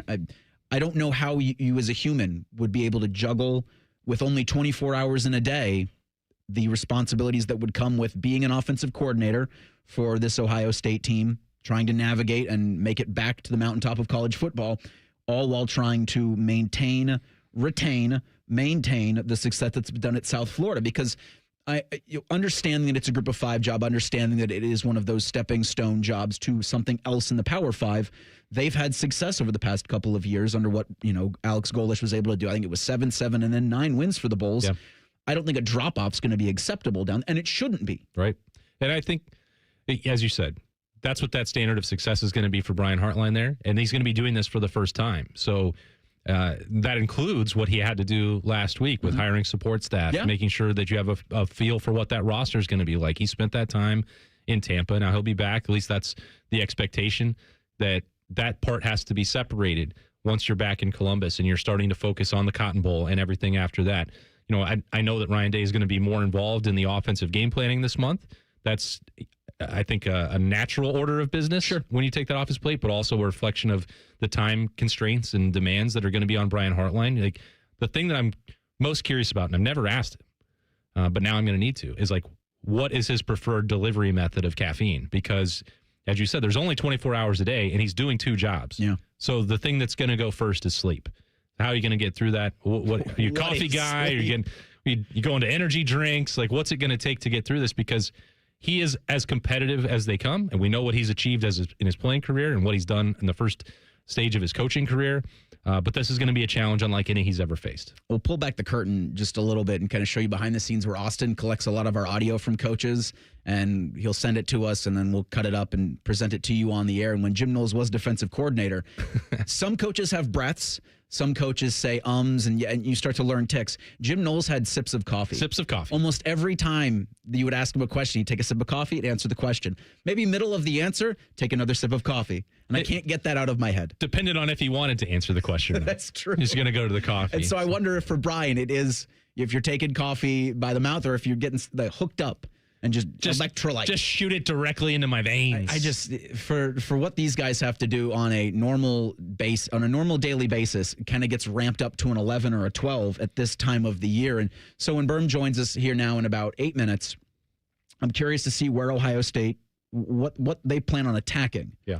come January 2nd? What other team? What Brian Hartline at USF plans on attacking when the transfer portal opens? Is he more about retention, or does he see guys on Ohio State's roster, on Penn State's roster that maybe 2, 3, 4-star guys that just it never worked at their first location? Come on down to Tampa with me. Yeah, and I think that you never want to view it in those terms, but when you're talking about third or fourth string options at Ohio State, the chance to go play at South Florida, you might be on the field a lot more. Yeah. And Brian Hartline's going to have a good feel for who those people might be and how open and receptive to that sort of opportunity they would be. Now, the difficult thing, that applies to the coaching staff as well.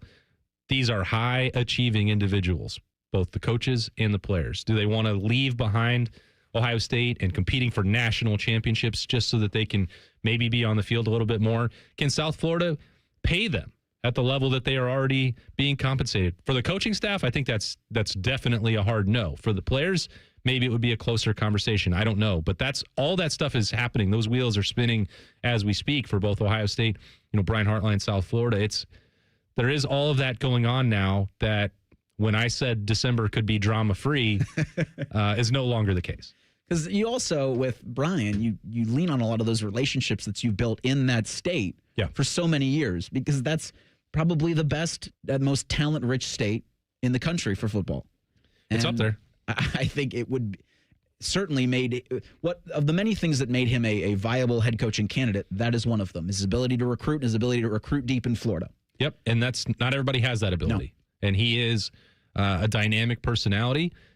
You're going to need that because that's how you stand out at that level. You have to have something that is your hook. And for some coaches, it is, their offensive system or their great defensive minds. I think for Brian Hartline, it is talent acquisition and identification of guys who can play. Because you think about some of the folks that he has signed at Ohio State, the ones that are pushing at wide receiver and are blocked, like taking on a project like Bodpin Miller. It's like that's someone that he really wanted. Like, thinks that he could play wide receiver. You're going to have to do that times like 50 at South Florida, but that's been the hallmark of Brian Hartline's career.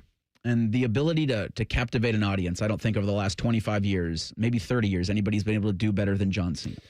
And I know this was something that you had your eye on Saturday, where his final match in Washington, D.C., and he tapped out to a very large German man. And he had not tapped out or had taken a loss by submission in a match in over 20 years. Yeah.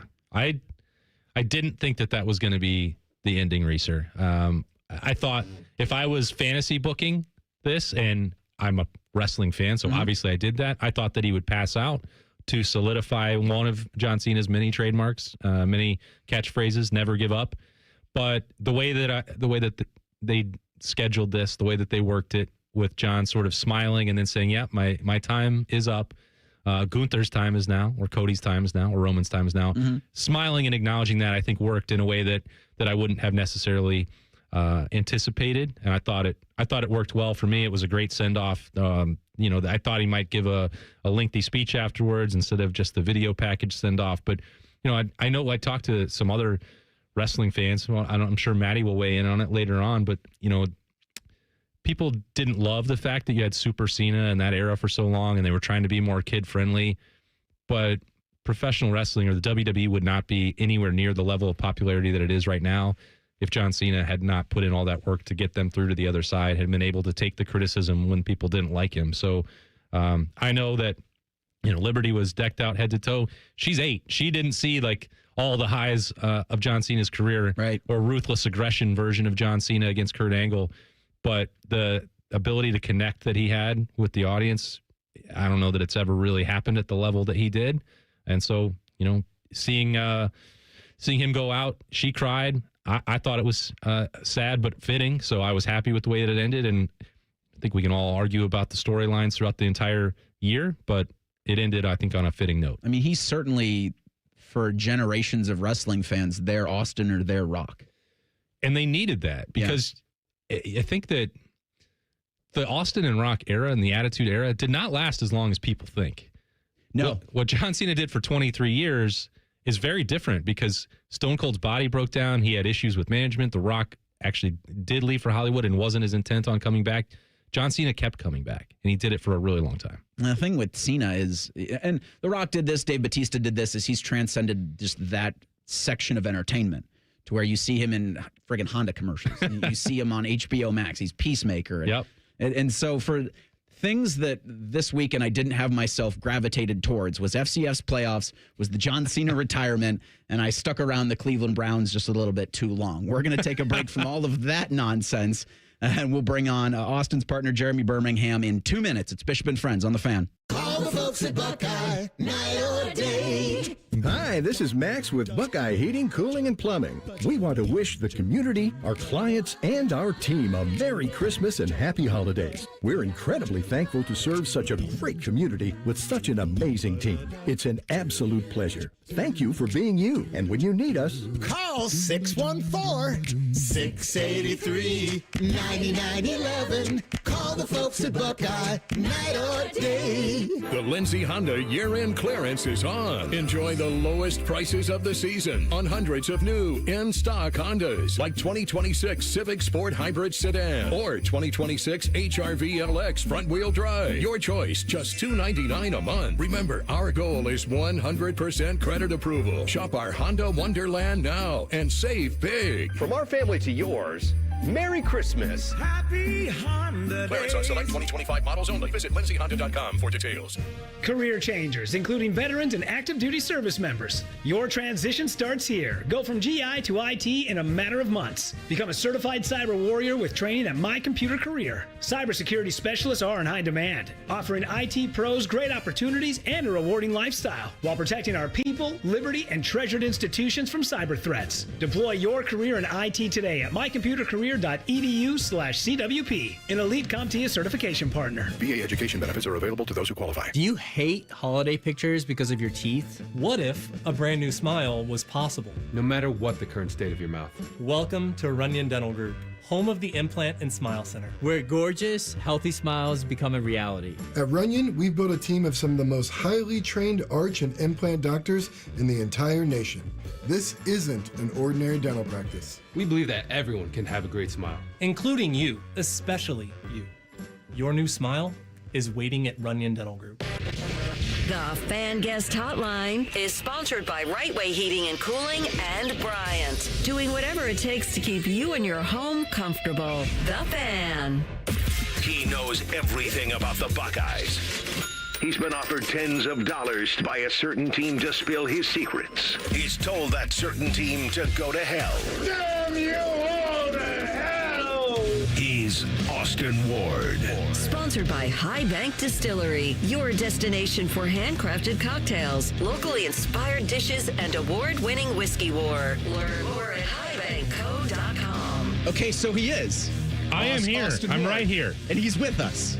Because we're contractually obligated to play that open for him. I demanded it. We were thinking of doing it every segment, but that bit would have gotten old at 9:30.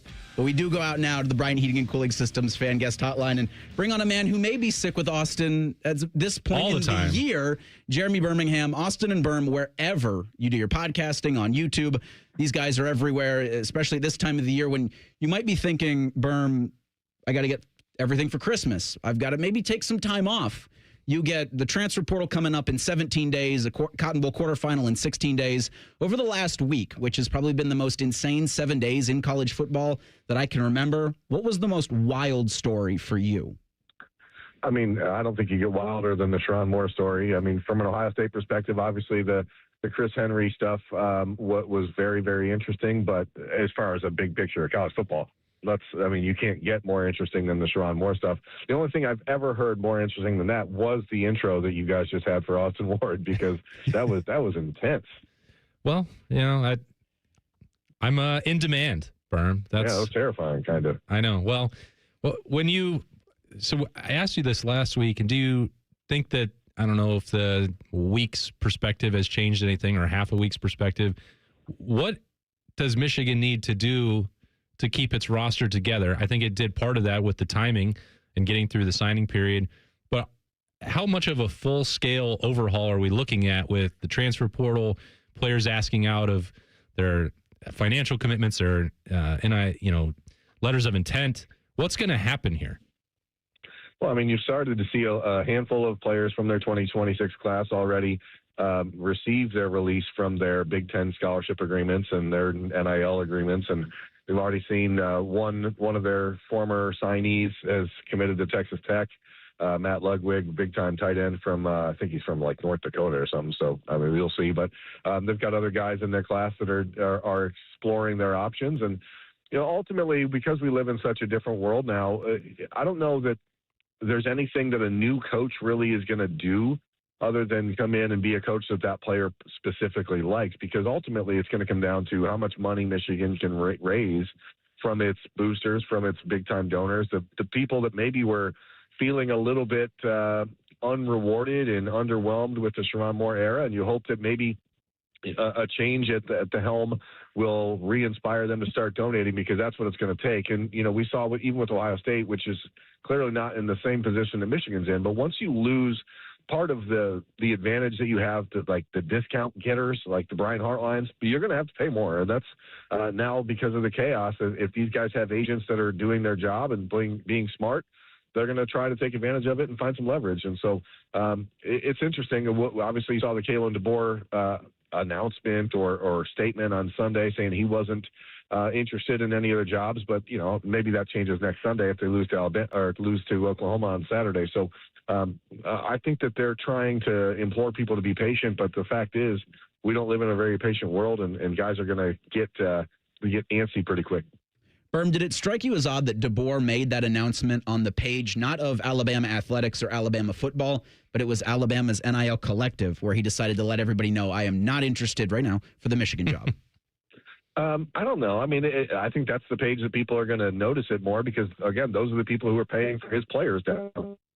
It's probably some sort of deal he had to work through them or whatever. I'm not sure, but you saw Greg Birm, the Alabama AD, go out of his way and make sure that he posted it and resent it out from the Alabama accounts. And again, it means really nothing this time of the year because next week it happened. He has not signed an extension like all these other coaches that Penn State got rich. So, I mean, he also probably doesn't need one. He's only in year 2 of his contract. So it does lend to some interesting conversations. But who Michigan hires and how quickly they hire someone is just going to be a fascinating subplot because they do have a lot of chaos going on. You don't know if they're going to have an athletic director for much longer. There's clearly not a lot of people up there who believe that Ward Manuel is capable of handling his job. They already have an interim president. So if you have an interim president, an interim AD, and a roster that is on the verge of completely turning over, it does seem like it would behoove them to make a move quickly. But now that they're doing this system-wide, program-wide investigation into their athletic department, you wonder how quickly they can really move. All right, let's put the focus back on the Buckeyes. This is an interesting week, Birm, where maybe some of those spring camp-style practices trying to ramp back up. Still don't know if it's going to be Texas A&M or Miami yet in the Cotton Bowl. What do you think the Buckeyes need to get done back in the Woody this week? I think the most important thing is really to just get the taste of the Indiana game out of their mouths. Make sure that they go out of their way to show the people in the building that just because Brian Hartline may not be there, that nothing really has changed. The offense, the game planning, the scheming, everything is going to be what it has been.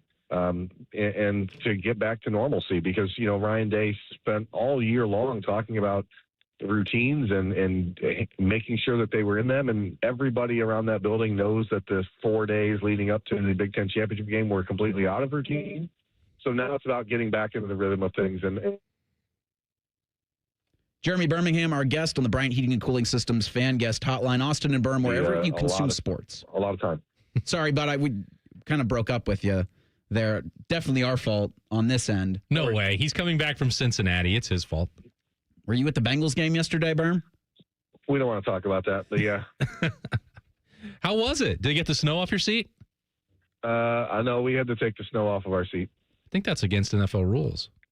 Yeah, it was pretty annoying, honestly. Walked in the stadium, we're like, hey, how come our seats still look like they have snow on them? So then we had to go there and get to them early, and it was pretty awful. I'm not going to lie. It was a good weekend, bad time at the Bengals game. Then the game happened. Then the game started. Sorry, Birm. We're hoping to give you, I guess a much better Monday. But in 17 days, the transfer portal is going to open.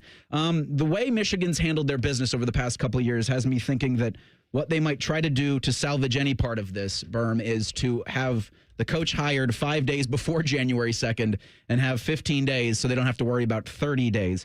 With what the Wolverines did and having all of their guys sign is a far cry from what Ohio State did, and be honest and transparent with their signees before allowing Brian Hartline, or before letting the Brian Hartline news come out, so that guys like Chris Henry could have the opportunity to kind of reassess things but still commit to Ohio State. Just what were those discussions like between Hartline and Henry and the rest of the coaching staff on that day a couple weeks ago? Yeah, I mean, it really started the night before. I mean, I was told that Ohio State found out about midnight on Tuesday prior to the start of the signing period that Brian Hartline was taking the job at South Florida, and it then became a pretty much all hands on deck situation for Ryan Day and the other staff members to make sure that they were beginning the conversations with not just Chris Henry and Jaquaden, also Brock Boyd, but also Jaden Ricketts, and making sure that they said, hey, this is what's coming. Brock and Jaden did not have any hesitation. They signed instantly and immediately as planned. But then it was basically 48 hours of it's not reassuring. It's trying to prove or just calm down, because when you coach at Ohio State, you are taught of a lesson early, and that's that no one person is bigger than the program. And that's what Ryan Day reiterated on signing day when asked about Brian Hartline. And, you can fully acknowledge and fully appreciate everything Brian did, but still know that doesn't mean he's going to be a guy that's irreplaceable. No one's irreplaceable at a place like Ohio State, and that's been proven over the last 100+ years. So the Buckeyes' real message was to try to convince Chris and Jaquaden, like, hey, nothing really is changing here. And those kids, and again, as I said earlier about the agencies, like, once you realize you have that opportunity to gain some leverage and change the tenor of the relationship a little bit, agents who are good at their job are certainly quick. I believe, and maybe this is the tinfoil hat wearing guy that I am, but it was not a coincidence to me that the Henry family released a podcast that week and started their own podcast, similar as we've seen the Caleb Downs and his brother do. So it was a good way to get that podcast up and running if you just had a little intrigue into the recruitment of Chris Henry, because clearly it didn't seem like he truly wanted to go anywhere else. Well, that's it played out, and it spiced up that week leading up to Indianapolis. I hope, Birm, that we can have a little bit more drama-free build-up to the Cotton Bowl. I shouldn't jinx it, because that's what I did 2 weeks ago, and now I did it again. But if you look at that and what's going to happen for Ohio State, assuming a victory, which I think they're going to beat either Texas A&M or Miami, and then the portal opens. Like, how will the Buckeyes manage that, and how do these, I don't know, last week, this week, getting the NFL draft decisions and maybe having some meetings with the players, how will that influence the plan of attack for January? Well, I mean, you certainly hope that you have a true sense of what you need on the roster before you walk into the transfer portal window. The Buckeyes are going to have those conversations, as you mentioned, some last week, some this week, figure out who's going to be departing from their side of things. But, there's no really any secrets anymore. So most agents who have players that are capable of playing for Ohio State, if their clients are already thinking about leaving or have that intention, the Buckeyes already know. So they're going to be able to scout and evaluate players around the country and get a sense of what they need. They signed 27 guys in the prep signing day period. So you have a lot of incoming bodies in the next couple of weeks. 26 of those 27 guys are enrolling early. A lot of players that you're going to get a first look at once they're on campus. And you just need to make sure that you're getting the parts you need. Ohio State has proven itself pretty smart in the transfer portal, not being super, super aggressive, but getting the pieces it needs. And on defense, when you're looking at potentially losing 9 starters, you're going to need to replace some parts. So the Buckeyes are going to hope that they have open conversations with their own players and get the sense of who's going around the country, because that 10-day window, 15-day window is going to be miserable for them when they're trying to prepare for the Fiesta Bowl or anything else. Jeremy Birmingham, our guest, courtesy of the Bryant Heating and Cooling Systems fan guest hotline. Austin and Birm, wherever you consume your sports. Birm, thanks so much for the time this morning. Safe travels home. And I guess I could say hopefully it starts to slow down a little bit for you, but the next month, it's going to be a lot of fun, but we'll enjoy the coverage with you in Austin. I appreciate it, guys. See you. And again, the Bryant Heating and Cooling Systems fan guest hotline. I did just real quick wanted to ask him which of the, because it's Christmas, but I didn't think about it until late, and we're also way up against it. What would his Christmas gift be from the transfer portal? Austin, I might ask you that. I'll do it. Thing or not a thing. All right. Next, it's Bishop and Friends on the Fan. This is the Daily Show with Coach Jake Diebler, brought to you by Encova Insurance. It took 2 overtimes, but Ohio State comes from behind to defeat West Virginia 89-88 here in Cleveland. What's the best way for you to describe how you feel about this game, Jake? Tremendous toughness, togetherness by the Buckeyes. I mean, just absolute, never give up, never quit, fight to the end. You know, it was really impressive. A lot of guys had some great individual performances, but it's certainly worth noting, Bruce, what he was able to do playing almost 50 minutes tonight. I'm so happy for him, happy for our guys, because they were able to just dig in and find a way, man. Just found a way. All right, we'll have another comment in just a moment. Hi, I'm Archie Griffin, 2-time Heisman Trophy winner. The right coverage can be a game changer both on and off the court. That's why Encova Insurance and their local independent agents are prepared for what's next and protect what matters most to you. Whether that's your home, car, business, or family, Encova's got your back with a policy that fits you perfectly. With local independent agents in your neighborhood and innovative insurance products that can be tailored to fit your unique needs, Encova's playbook is an easy win for your peace of mind. Basketball is full of challenging shots, and life can be too. With Encova, you don't have to do it alone. Your expert agent will guide you and provide insurance solutions so you can confidently manage your risk and count on a financially secure future. For auto, home, and business insurance, you want Encova on your team. Visit Encova.com today to find an agent near you. Encova is a proud sponsor of Ohio State Athletics. Go Bucks! 89-88, the final. Ohio State defeats West Virginia in 2 overtimes. You know, Coach, it's a team game. There's no question about it. But the challenge that Bruce Thornton took in trying to stay with Honor Huff, just running around screens, and for that young man to have the ability to guard that young man on one side and then have the ability to play almost 50 minutes and score late, that speaks volumes about where Bruce Thornton has taken his game. You know, I've said this, Ron, and this is what makes him special. All he cares about is winning. He just wants to do whatever it takes to win, and it's impressive. He truly is one of the absolute special players in college basketball, and he showed why tonight. Jake, how about the lift you got off the bench from Amari Bynum when things weren't going well? Oh, impressive. He's really coming into his own, you know, right in front of our eyes. He's just continuing to be more and more consistent. He was a monster on the glass. It really challenged him at halftime. He's great. Second half, he just keeps getting better and better because he keeps approaching every single day the same. I just want to get better and help Ohio State win, and I think that's what we're seeing come to fruition on the court. It's the Ohio State Sports Network from Learfield. Progressive Insurance. Not only does Progressive let you bundle your insurance, they also give you round-the-clock protection. Get a quote today at progressive.com. 'Tis the season to be hungry at Roosters. That's why for every $50 spent on Roosters gift cards, you'll receive a $10 Rooster Buck back in your stocking. May your holidays be filled with friends and family, love and laughter, and of course, Roosters Wings. Go to roosterswings.com today or drop by any Roosters location to purchase your $50 holiday gift cards and receive a $10 Rooster Buck in return. Happy holidays from all of us at Roosters. Roosters, a fun, casual joint. Toyota-thon is on. Get in the spirit of the season with a new Toyota.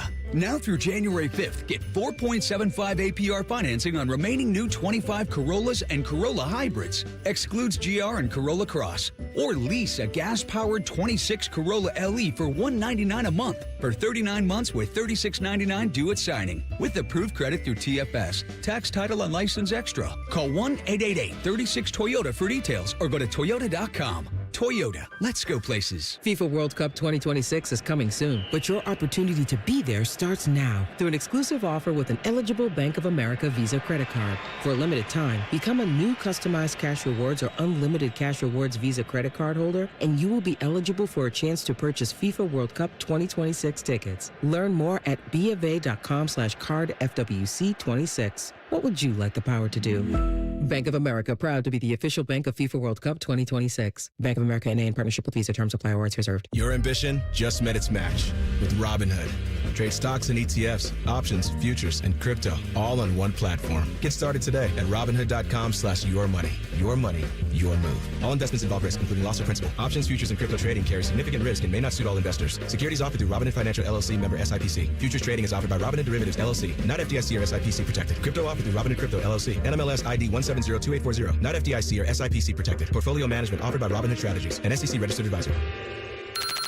Bishop and Friends is sponsored by Diamond Seller, your true jeweler for over 75 years. The Fan, Ohio sports destination. The final season of Yellowstone might just be Beau's dad live on YouTube.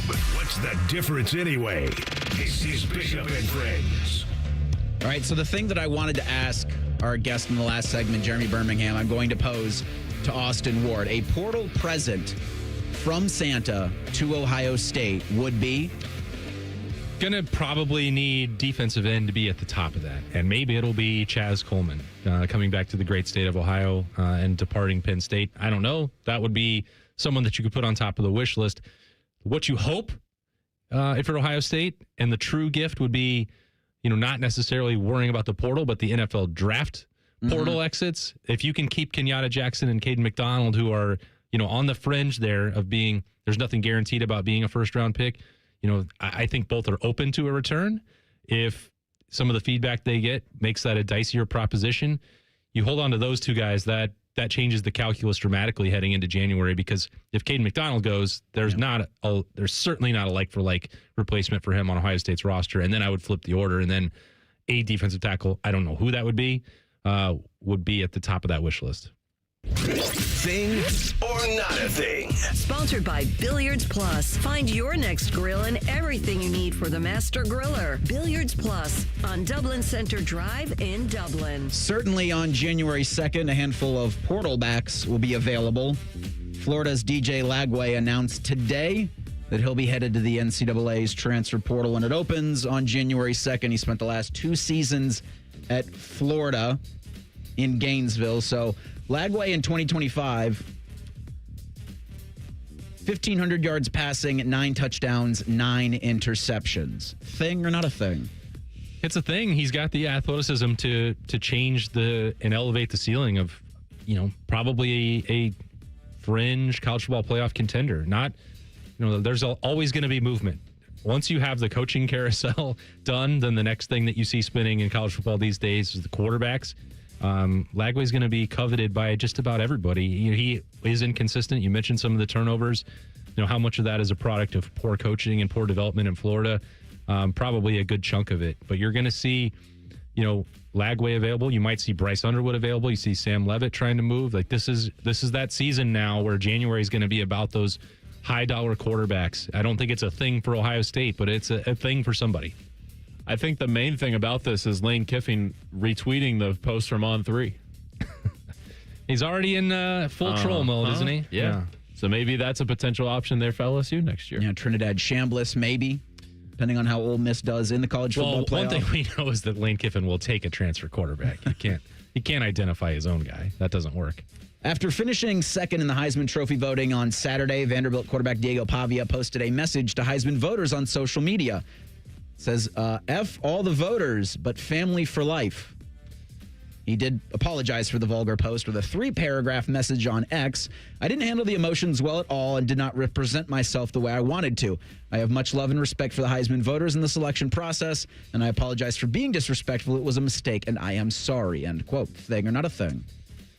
Almost, to me, not a thing, because this is just what Diego Pavia does. I mean, it's not out of character for him to respond to it that way.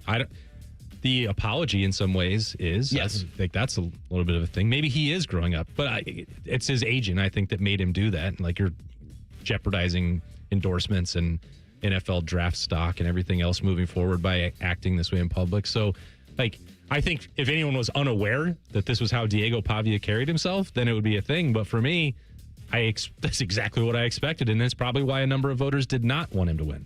I think that's why it's a thing, is because how much will it affect his draft stock and, like you mentioned, endorsements and everything. And it really is kind of like a generational run of going from just extreme confidence to then a full week of just being annoying. This has been the cycle goes fast. Mm-hmm. Also, Pavia got caught with program height on the stage. He's 6 foot, same as Jeremiah Love's 6 foot. There's a noticeable difference in the height between those two gentlemen, and certainly Pavia nowhere near the height of a true 6'3" Julian Sayin, and then Fernando Mendoza's up there as well.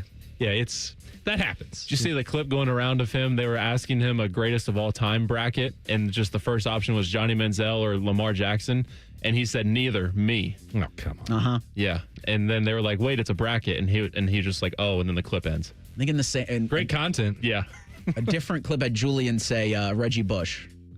Julian Sayin, and I don't think this is breaking any news, but knows ball. He talked about last week. I interviewed him on Wednesday before he left for New York City, and he was a huge Marcus Mariota guy. Now, of course, the Oregon season that year didn't end the way that a young Julian Sayin wanted, but now he can understand and appreciate how that happened at Ohio State. In his first action since early November, Spurs big man Victor Wembanyama came off the bench for San Antonio's NBA Cup semifinal game against the Thunder. That was this past Saturday in Vegas. First time ever Wemby came off the bench, which shouldn't surprise anybody. Wemby scored 22 points in 21 minutes. The Spurs beat the Thunder 111-109, just the second loss for OKC on the season. Now the Thunder are chasing that mark by the Golden State Warriors, but San Antonio moves on to play the New York Knicks tomorrow night at 8:30 for the NBA's in-season tournament championship. Thing or not a thing? Hang the banner. The Emirates Cup, baby. I don't thing-ish. I don't. Are people excited about this? I want Victor Wembanyama to be healthy. I think that's better for basketball. Reimer can certainly weigh in on that much more in depth than I can, but I just hope that's the thing, that he is making progress, that he's able to stay on the court, because he is one of these. We throw the term around a lot, but he's a generational talent. It's a lot more fun to watch when he's out there. The thing to me is, in that semifinal against the Thunder, he's out here screaming for Chet Holmgren missed free throws and trying to build a rivalry there with the Thunder. And I love every bit of that, because we're at this point now where it's like we're kind of wondering where that next NBA rivalry will be. Like, you've had like the Jordan and the Isaiah Thomases, the Steph and LeBrons. Like, could this be your next one? Is Wemby and the Thunder or Chet or whatever? To your point, Austin, the league needs Victor Wembanyama to be healthy. The league needs Wemby to play for the rest of the season. Certainly, they will try to make it a big deal as Wemby's playing the Knicks. Certainly, I think that might be a more interesting game, Wemby against New York, than it would be. Even as good as the Thunder has been, more eyeballs will be on the Victor Wembanyama show, certainly. Well, Blitz the Weekend coming up next. It's Bishop and Friends on The Fan. Just when you thought afternoons couldn't get any dumber. You fellas been doing a bit of boozing, have you? Common Man and Timmy. Weekdays from 3 to 6. Your home for dumb. The Fan. This holiday season, save time and make memories. Diamond Seller is your one-stop shop for luxury gifts, from diamonds to watches and the finest jewelry in the world. Gift our iconic blue box and enjoy our guaranteed best prices. Visit Diamond Seller on Sawmill Road or at Easton Town Center. Matty Ice here. The end of the year has almost arrived, so it's the perfect time to head up to McDaniel GM Superstore in Marion, where the savings are rolling all month long. You can lease a brand new 26 Chevy Equinox for just $225 a month for 36 months with $4,369 due at signing. Or if financing is more your style, grab it for only $225 a month for 84 months with $1,000 due at signing. Certain restrictions apply. They're just off Route 23 on 95 in Marion, or you can visit McDanielGMSuperstore.com. Chevrolet, together, let's drive. Plumbing problems? Logan Services is here to help. We offer free estimates on water heaters, water softeners, sewers, and drains. Don't stress. Instead, take action and book your free appointment now. Logan Services. This Christmas, get a bonus AI Essentials course when you enroll in any My Computer Career IT program by the end of the year. That's a $3,900 value. Attend classes online or on campus. Enjoy lifetime job placement support and IT certifications in high demand. Go to mycomputercareer.edu today and take the free career evaluation. That's mycomputercareer.edu, an elite CompTIA certification partner. Conditions apply to AI offer and financial aid is available to those who qualify, including the GI Bill. Gift big this year with a Home for the Holidays raffle. You have a chance to win a beautiful new custom home or cash prize this holiday season and help make wishes come true for Make-A-Wish kids with critical illnesses. Raffle proceeds benefit Make-A-Wish OKI, which has granted over 22,000 wishes to children facing critical illnesses across the Ohio, Kentucky, and Indiana region since 1983. This year's house was built by Three Pillar Homes in the Evans Farm community in Lewis Center and has 3 bedrooms, 2.5 baths, and a 2-car garage. It also includes amazing features like upstairs laundry, 2 covered patios, 1 with a fire pit, a great room with fireplace, mudroom with extended bench seat and open lockers, kitchen and morning room. One lucky winner will be announced on December 24th, so get your $100 ticket now. Just visit ahomefortheholidayscolumbus.org to buy your tickets. That's ahomefortheholidayscolumbus.org. Terms and conditions apply. Hey everybody, it's Birm. Jeremy Birmingham from the Austin and Birm Show on 97.1 The Fan. It's confession time. I finally stopped pretending I was fine and started Awaken 180 last Monday. I've watched Austin melt away. I've watched Brandon shrink in real time. I've seen Scotty, Vegas, and those guys all look like they're aging in reverse while I've continued to hold on to 40 additional pounds from the COVID years like it's a media credential. Now, of course, spending 6 hours a day in the car multiple times a week doesn't help, but we all have excuses. The holidays, that's another excuse, but I'm dropping that and already cruising through week 1 with Awaken 180, feeling the difference. I just feel better, primarily in my joints, and anyone who has arthritis like me knows it's not a joke, especially as we get up there in age. The decreased inflammation I'm already feeling is awesome. There's power in waking up eager to start the day, and Awaken 180 is giving that to me. If you've been watching everyone else succeed, thinking, yeah, maybe someday, trust me, someday starts today. I weigh in next week, and I bet I'll already have lost 10 pounds. Do yourselves a favor, do what we all did, and choose the solution for weight loss online at awaken180weightloss.com. The Lindsay Honda year-end clearance is on. Enjoy the lowest prices of the season on hundreds of new in-stock Hondas like 2026 Civic Sport Hybrid Sedan or 2026 HR-V LX front-wheel drive. Your choice, just $299 a month. Remember, our goal is 100% credit approval. Shop our Honda Wonderland now and save big. From our family to yours, Merry Christmas. Happy Honda Clearance on select 2025 models only. Visit lindsayhonda.com for details. Broadcasting from the Lindsay Honda Studios. Honda makes the cars. Lindsay makes the difference. Visit lindsayhonda.com. WBNS-FM, HD1 Columbus. Good morning. I'm Eric Reeser. Week 15 in the NFL wraps up tonight in Pittsburgh. The Steelers cling to a slight lead in the AFC North. They'll host the Dolphins at 8:15.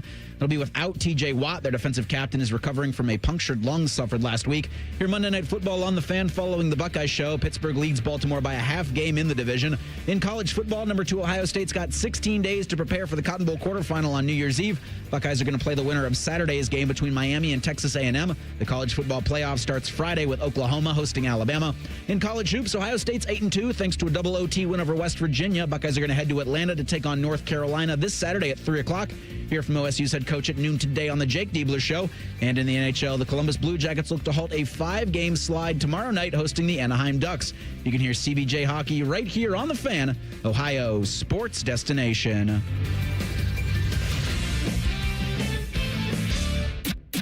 We'll read your emails on the air, but we won't tell you where to send them. Hey, we're not doing all the work for you. This is Bishop and Friends. Reeser, Reimer, Austin Ward jumping on the friendship with us. We got an hour left in the program. Shehan Jeyarajah from CBS Sports will join us at 11:15. He was the one that really brought all of this Texas Tech stuff to my attention, where he had been covering the Red Raiders and their ambitious NIL booster, the singular oil billionaire who I think Landman was really written after. Like, he's Monty in Landman, and now he's trying to change college football at this Texas oil guy now. And, you know, at a government level, at an NIL level, the Red Raiders, the 4 seed in the college football playoff, a team, Austin, that I do think presents a lot of the same challenges to anybody that Indiana did. Well, they spent their money in the right way. Yeah. I think that's important. Now, when they've been vulnerable, it's because the quarterback play has not matched everything else. But that's the importance of signing, recruiting, spending on offensive linemen and defensive linemen. You don't have to be perfect at quarterback to win games at that level. Now, we'll see if they can win 3 of them in a row with that. If they can, you're going to have to elevate and make big-time throws and score a lot of points in some of these games in talent-equated hardware matchups,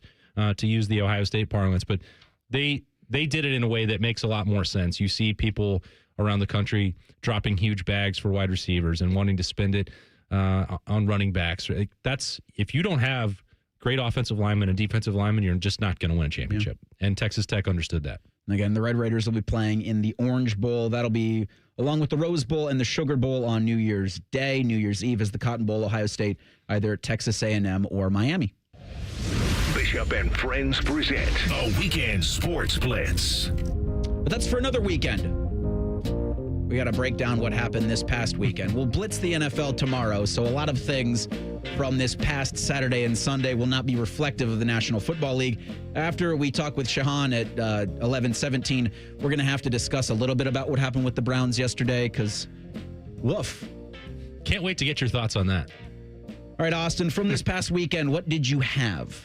I unfortunately expected the Jackets to lose on Thursday and Saturday night. I don't want to say it, and I wish I had been wrong, but I had been, kicking it around when when it became clear that Julian Sayin was not going to win the Heisman after the loss to Indiana. I canceled, my reservations in New York City to go cover the Heisman Trophy presentation. It's like, wow, again, big opportunity. Take the girls out, maybe go see the Jackets. And when that snow started falling, I was like, no way. I'm not going to watch them go lose. And you and I mentioned this off air. It's like, where are you on optimism and excitement?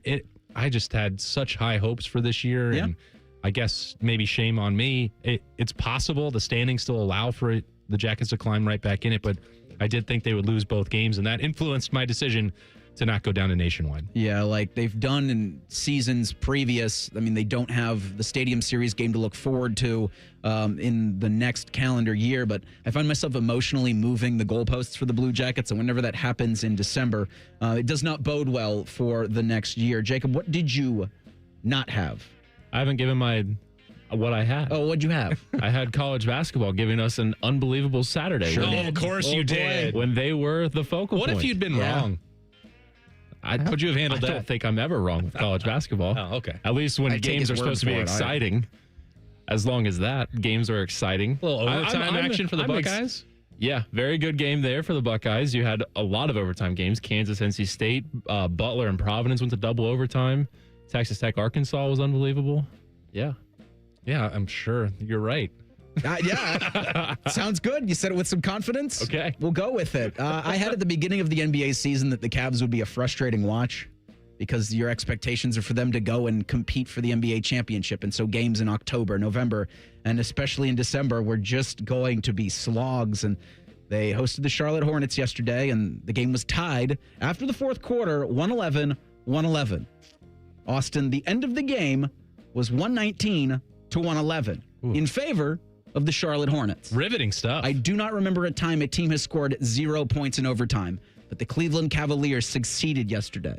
It's not what you want. Not in the slightest. What did you not have? But you did have that, which good for you. I did not have Ward Manuel surviving the weekend as the Michigan athletic director. I don't really understand how, unless the university wants this investigative process to play out so that they can, find cause or justify this decision to move on from their athletic director. If they're just trying to keep some sense of normalcy in place until they can get a coach, that would make it a lot worse in my mind, given the string of embarrassment and really, in a lot of ways, disgusting work that's been happening in Ann Arbor, all under his watch. But people across the agency, coaching profession, involved in athletic administration across the country, all expected that by Friday or Saturday that Manuel would be gone. And I thought so too. So I did not have that. I did not have Nebraska going into Champaign, Illinois, and coming out with a win and maintaining the longest active winning streak in college basketball. Yeah. Wait, Nebraska has that? Yeah, I think it's 14 now. 83-80 win coming down to the very end, and you had their radio guy going, I'm about to pass out on the call. Was unbelievable. They are awesome. I have Nebraska ball has my full attention. Do they still do the thing where they don't sit down until they score a point at home? I think so. A lot of teams do that. That's silly. It's better than the balloons for football. Yeah, that's true. I didn't have myself watching FCS quarterfinal games. They were like Friday and Saturday, where you had Montana State Friday night, and you're getting Brawl of the Wild in the FCS semifinals. I was saying this at the beginning of the program, Austin. Like, games with stakes are, one, awesome. And with Twitter, when you're just kind of scrolling on a Friday night, if someone brings to your attention an awesome game that's on, there's a good likelihood that you tune to that. Yeah. And that's where I thought with those quarterfinal games, with the Army-Navy game, you can, if you're the group of 5, look at that and say, we can create our own buzz during the week and maybe before the weeks leading up to the actual college football playoff. And you'd get better interest, I think, in a group of 5 playoff than what you're going to get with 2 college football playoff games featuring JMU and Oregon Saturday night and Tulane Ole Miss that we've already seen. I try to do that with college basketball, and you don't tune in. No, you're right. Yeah, but that's because there aren't actually stakes to December regular season college basketball games, Reimer. You're trying to convince us that there are, but all of those teams that you mentioned are going to play in March. Uh-huh. So he's going to keep doing it, too. What stakes are there? Appreciate the commitment to the gimmick, brother. Austin, who impressed you over the weekend? Well, talk about a gimmick that's impressing. Sol Ruca gets called up for a little NXT match against Bailey on the John Cena tribute show on Saturday night's main event. She's awesome. I watch NXT already with Liberty. She likes it. She is she likes the up-and-comers. Mm-hmm. So she's, I'm trying to think of the right way to phrase it. She doesn't want to be a poser. So she likes the real stuff, and she wants to be authentic and see them on the way up. So she was excited because my wife, Allie, will watch the premium live events, the pay-per-views, the big-time events, but she's not watching 3 nights a week with me and Liberty. So she'd never seen Sol Ruca, and then Sol hits the Soul Snatcher. Like, what was that finisher? Holy cow, to beat Bailey and get a huge win for her career. So kudos to her, and kudos to you, Reeser, for letting me talk about WWE on Bishop and Friends, because I don't know if that's ever happened before. Well, it was a pivotal moment in the history of wrestling on Saturday. 100%. It's changing the course of her career, and the future is now. Yes. Time is up. John, get out. I could go a lot of different ways here. Where are you going to go? I will go with it being relevant for the Ohio State basketball team this weekend, and I will go down to Chapel Hill with Caleb Wilson, who's one of the best freshmen in the country, had 20 and 11. Now, it was against USC Upstate, but it's his 4th 20-point double-double of the season. So Ohio State's going to have their hands full with this stud freshman on Saturday. Great. If you've never done drugs and you want to know what it's like to do drugs, watch Blake Horvath play football. Woo. In that Army-Navy game, he was I think he had 34 carries. He had a touchdown on the ground. They had him throw the ball in situations. Like on that final drive where Horvath heroics have Navy winning this game. I think he had like 3 fumbles on their final drive and their final 2 drives and lost one of them. It was all over the place, but our Army-Navy game was special. Big win for them. Player who disappointed. I'm going to consider the Bolitnikov voters to be players because they were influencing the outcome here. I don't know, overthought it, underthought it. I can't speak for all of them. All I know is that they got it wrong because Jeremiah Smith, if you asked 100 scouts and general managers or college football coaches or NFL head coaches which wide receiver you wanted, every single one of them would say Jeremiah Smith. And Mekhi Lemon is a very good player. Mm-hmm. He was a finalist for good reason, but he didn't win the Big Ten Receiver of the Year. He was not the choice to be first team, unanimous, all Big Ten at wide receiver. Plays in the same conference as Jeremiah Smith, so how he became the Bolitnikov winner is beyond my level of comprehension. So huge disappointment for that group of players. I'm going to go with a player's route as well, and that's going to be with the NC State Wolfpack, who lost to Kansas with majority of the game without Darren Peterson, who re-aggravated his hamstring, I think. So without... Of course, I've been monitoring Darren Peterson's hamstring for weeks. You got to stay on that. Just if he's not playing, he's their best player, you got to be able to win the game. These next 2 weeks, so we'll be all over the place with who's going to be on the air, but just every time you crack the mic, just a Darren Peterson watch. Okay. Just the fans are clamoring for it. I'm disappointed in ACLs for Patrick Mahomes, for Micah Parsons. It's a bad time for that. Bud Kilmer, honorary coach of the week, Austin. Yeah, you mentioned that wild finish and an exciting game in Army-Navy. Brian Newberry, I think this is the first time in Navy history they've won 10 games in back-to-back seasons. It's pretty awesome. Correct me if I'm wrong, but I think I saw that stat over the weekend. So kudos to him. It is a tough place to win at those academies. We know that. We talk about it all the time. But, to have it go down into that last week and then the drama that you had in the fourth quarter, full marks there to Navy for pulling that out. And I can't think of a more deserving Bud Kilmer Coach of the Week. I am going to go with Arizona basketball head coach Tommy Lloyd because he has the Wildcats off to a 9-0 start with 5 wins against top 15 teams, and they just beat Alabama in Birmingham by 21 points. Who is that person again? Tommy Lloyd. Jake Diebler. That was a heck of a win. Yep. It was double overtime. It was frustrating at times, that offense. We got some work to do there, but that's a big win. Buckeyes are 8-2. Got a technical in the game, too. And he did, and as Jacob Reimer has said, they're going to play North Carolina Saturday in Atlanta. CBS Sports Shehan Jeyarajah joins us to talk about Texas Tech, the college football playoff, and kind of what a wild week it's been in the sport nationally. That's next. It's Bishop and Friends on The Fan. We're the girthiest radio station in the history of radio. Uncomfortably girthy. This promo is uncomfortable. The Fan, Ohio's girth destination. Does your vehicle need maintenance, but you don't have time? Krieger Ford's got you covered. Enjoy our convenient pickup and delivery service, or we come to you with our mobile service van. It's fast, easy, and hassle-free. Schedule your appointment today only at KriegerFord.com.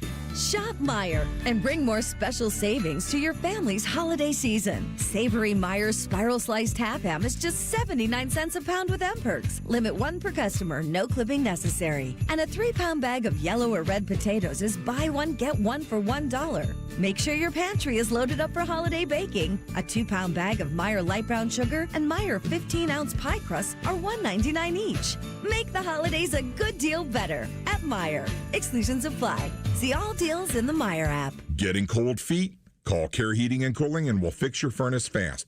Call 1-800-COOLING. This Christmas, get a bonus AI Essentials course when you enroll in any My Computer Career IT program by the end of the year. That's a $3,900 value. Attend classes online or on campus. Enjoy lifetime job placement support and IT certifications in high demand. Go to mycomputercareer.edu today and take the free career evaluation. That's mycomputercareer.edu, an elite CompTIA certification partner. Conditions apply to AI offer and financial aid is available to those who qualify, including the GI Bill. This holiday season, Germain Toyota of Columbus is unwrapping incredible savings on the toughest trucks around. Right now, drive home a 2025 or 2026 Toyota Tundra with an unbeatable 0% financing for up to 72 months. That's right. Power, performance, and 0%. And there's more holiday cheer. Every Tundra is sold at MSRP with 20% due at signing.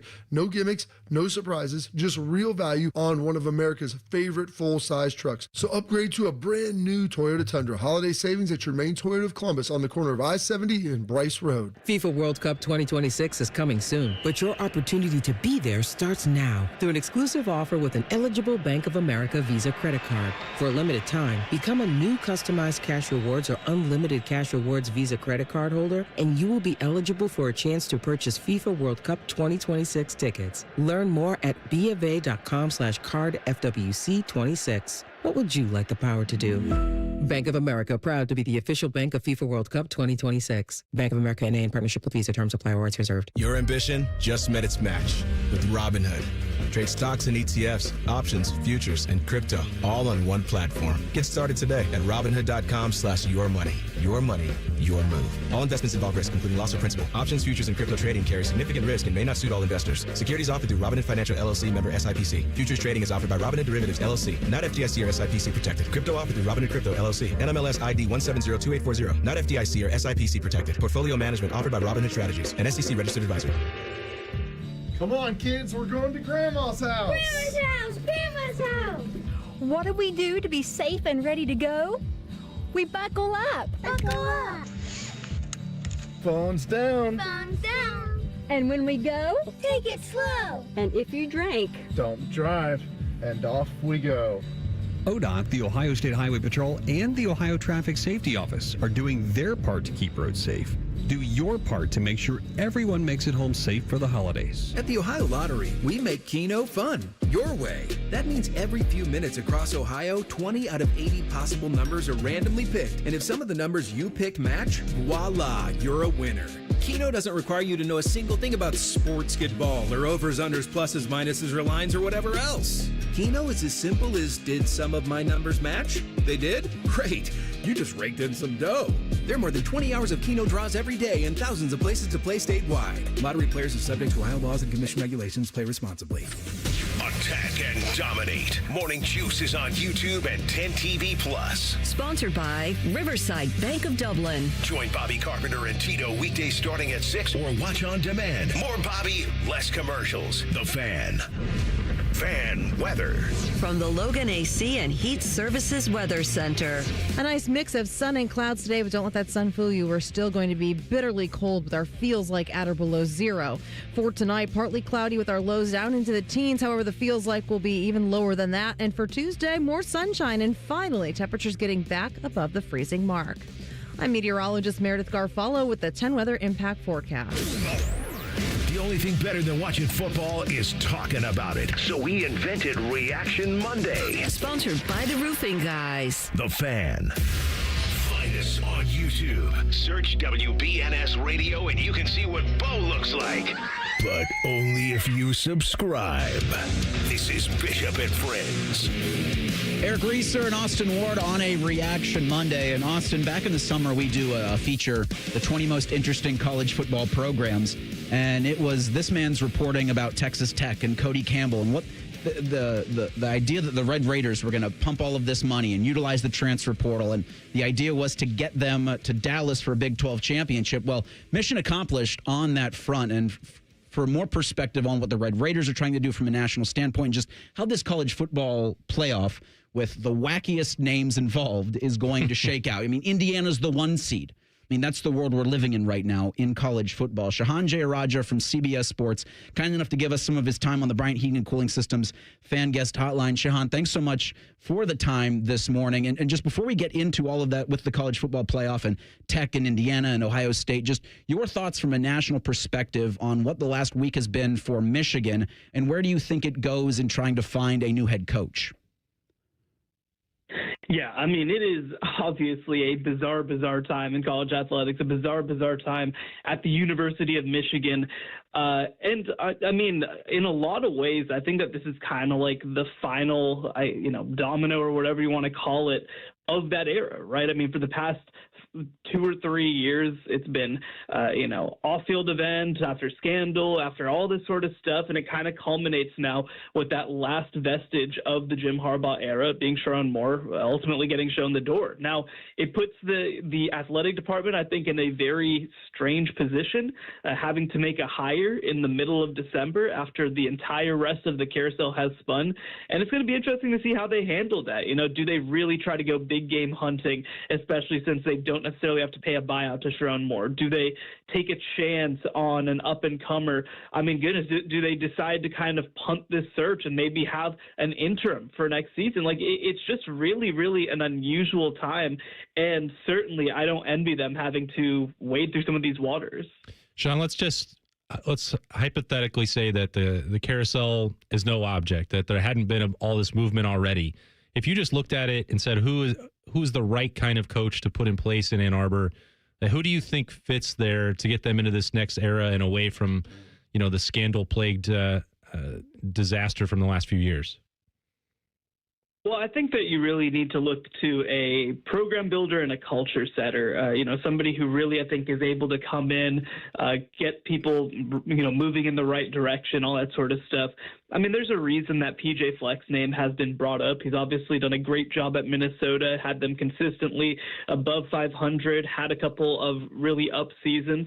And I think that he's somebody who would come in and be able to do some of that same stuff at the University of Michigan. But there's also a reason that you're seeing, again, some some big swing candidates, I guess you could call them. I mean, Clark Lee at Vanderbilt is one that comes to mind. Kenny Dillingham at Arizona State. But I think that there also would be something to be said for, again, having more of a short-term coach. And it was striking to me that Utah coach Kyle Whittingham did not officially announce his retirement when he announced that he was stepping down from the University of Utah. And we've kind of heard that the athletic department was kind of set things up and said, look, we're going to move on to our coach in waiting at this point. It's time.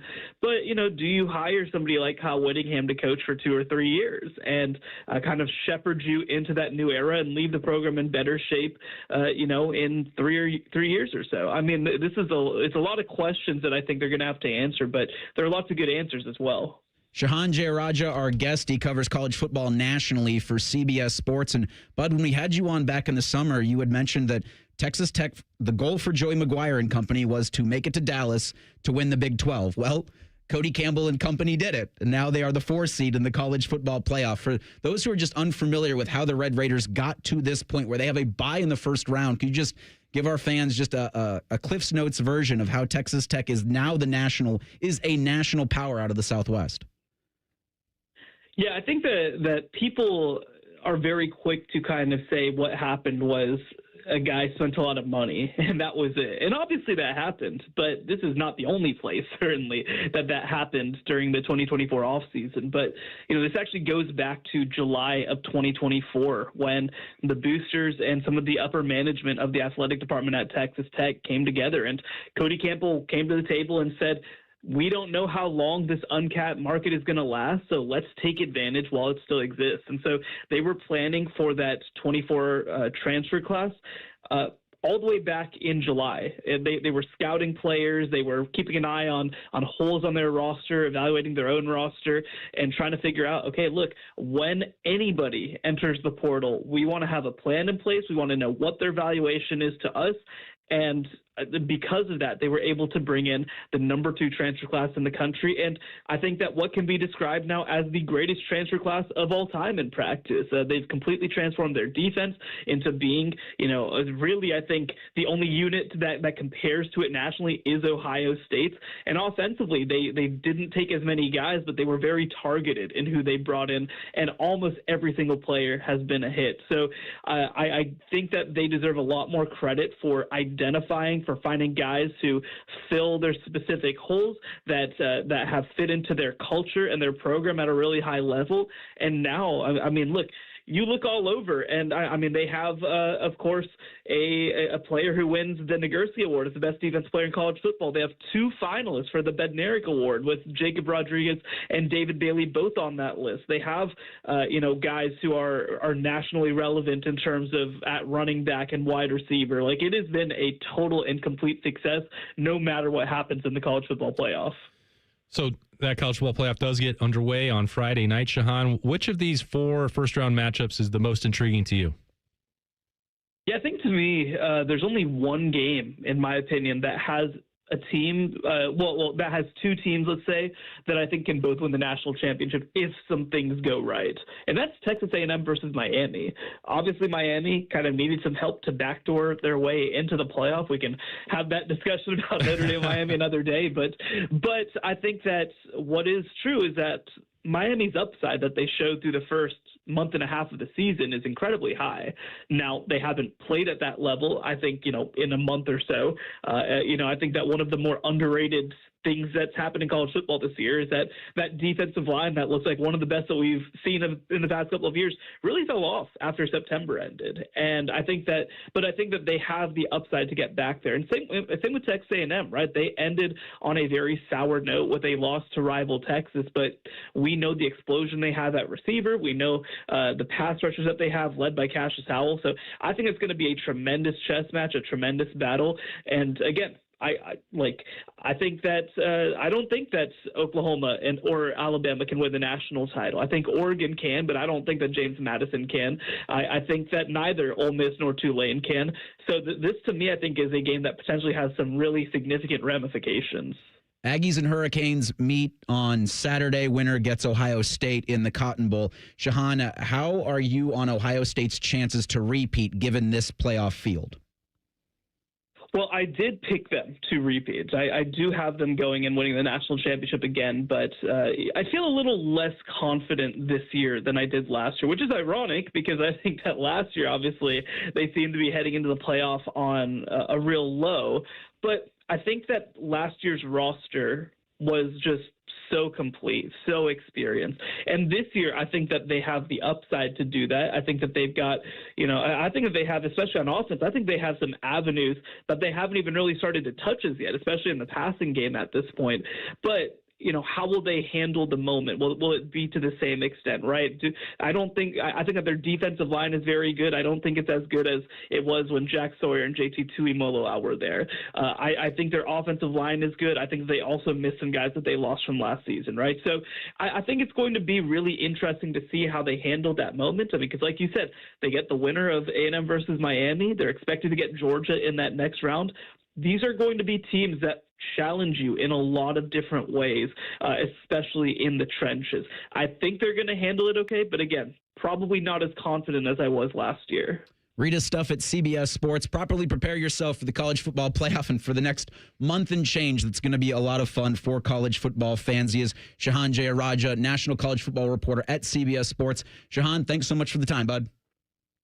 Thank you so much for having me. And he joins us courtesy of the Bryant Heating and Cooling Systems fan guest hotline. If you can't properly handle a wristband, I want to hand you a pink slip. That's next. It's Bishop and Friends on the Fan. Listen up, football fans. You won't want to miss this. Right now, new Bet365 customers bet $5 and get $150 in bonus bets, win or lose. So you could turn that $150 into something bigger when you bet on money line, spread, totals, player props. $150 in bonus bets when new customers bet $5.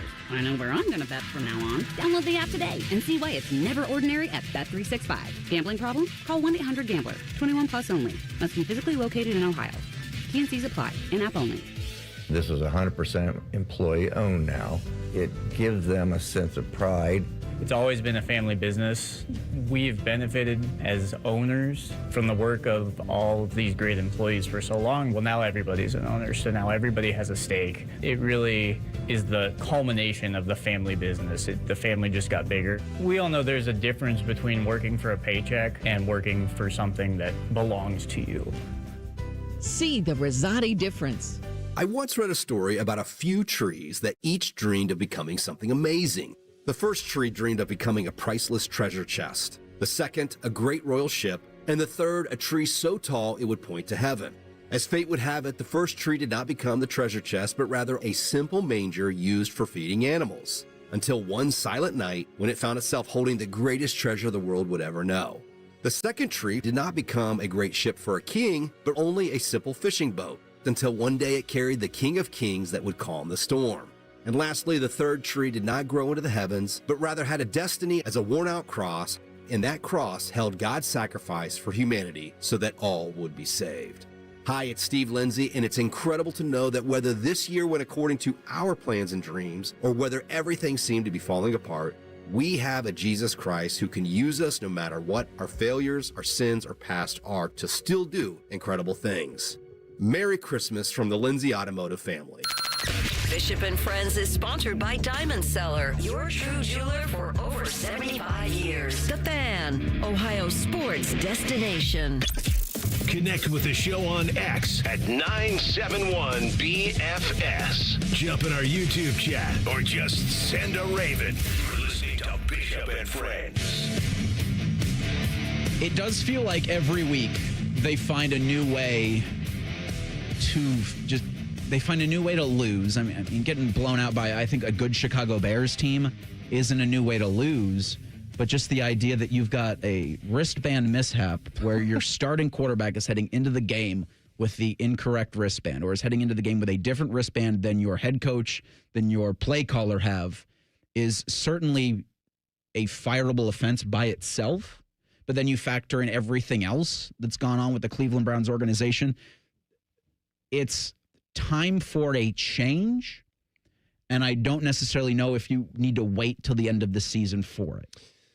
I think if this wristband scenario played out for, let's say, 31 other teams, you'd say, well, that's crazy. How did that happen? Like, these mistakes can occur. It's an isolated incident. I'd love to know what the mix-up was and how quickly they were able to recognize that they were off base and get that corrected. For this particular franchise, you hear that and you go, yeah, that sounds about right. That makes sense. We're talking about the Browns. That they find new ways. This happens with no other team. And it's like, yeah, it's a new thing for the Browns to do, but they find, as you said, Reeser, new ways to embarrass themselves like all the time. And I look to now as the Browns are 3-11 and will not win a game the rest of the way. Like they have the Cincinnati Bengals week 18. I think we're still what a matchup that's going to be. It's just I can't wait. Two teams that the season cannot end soon enough. But Cleveland's got Buffalo Sunday at 1:00 in a game. You can hear it here on the Fan if that's something you're interested in. Like if you really just, want to torture your eardrums with that. Hey. Like Andrew Siciliano and Nathan Zegura do a phenomenal job calling the Cleveland Browns, but they're not calling anything that's good. There should be so many players on this roster, not on this roster next year, especially Jerry Jeudy, who when a ball is put as almost as perfect as Shedeur Sanders can put it on him, it somehow winds up in the defensive back's hands. Well, it's very cold I've out never there. seen that before either. Here's Handsome Kev talking about the mix-up early on in the game with the wristband for a starting quarterback. Yeah, there was a miscommunication early. They mentioned that you guys had the wrong plays in the wristband on the first two drives. Is that accurate? No. Yeah. There was something, I don't know if the wristband got something on it or whatever it was, but there was we got that fixed pretty quickly. No. Yeah. He's like, he wanted to lie. Yes, he did. He's like, He absolutely wanted to lie. Did somebody already tell you that? He's like, oh, no, I can't lie. Oh, shoot. The quarterback already said it. Uh-oh. He got beat. No, yeah. I'm sorry. They can't even get their story straight on this. And so, yeah, he's got to just admit. I think that's almost the worst part. It's like just the expression on his face, and then you can hear it in the tone of his voice. Like, no, what, are you kidding me? Mixed up wristbands? That's the most ludicrous. Oh, yeah. Sorry, that they already told you that? Okay. Well, I guess I better own that. The things that only can happen seemingly in Cleveland. Now, I don't want to absolve Cincinnati for the shenanigans, too. Like, they did that in the stadium itself and not with the product on the field and not shoveling off the snow from the seats. As That's Birm a bad can look. attest. It's a bad look, but like the actual product on the field, and I know that Cincinnati's defense has been an embarrassment, but just even setting up your players to go play the game and execute the plays that you want to call, to be unable to do that is unfathomable to me. Yeah. And for everybody out there who, with Kevin Stefanski won a playoff game in 2020. He's two-time NFL Coach of the Year. We've heard these things. They haven't done anything since. And almost every decision that's been made by this front office, by this regime, has been the wrong one to make. And so for me, it's almost as simple as they've got 2 first-round picks. Now, the more Jacksonville keeps winning, the more their pick just goes into the 20s, maybe into the 30s. But if they've got Let's not go too crazy. If they've got a pick, I mean, look at what's happening in the NFL on a week-to-week basis. Nobody has anything. Yeah. Phillip Rivers is starting a game in 2025. Definitely. I can't believe none of us said that. We didn't have that for the weekend. Well, we'll do that tomorrow on the more NFL heavy show. And the thing was, I can't wait to hear the podcast between the Downs brothers, because it was Downs' older brother that caught that. Yeah. That's such a cool moment. And the Cleveland Browns can't have anything like that except for a month with Joe Flacco. All of it's just bad. And so I think for Kevin Stefanski, I think for Andrew Berry, I think for the Haslams, I think for the fan base, it's just time. I think you can just have the breakup at the end of the season and everybody can just get a fresh start. Yeah, and it's not like true glory years are being thrown away here. No. It's not like the end of an era for a Super Bowl winning coach, or their playoff win was with Baker Mayfield, right? And he's been on 4 other teams since that he spent a week with the Rams.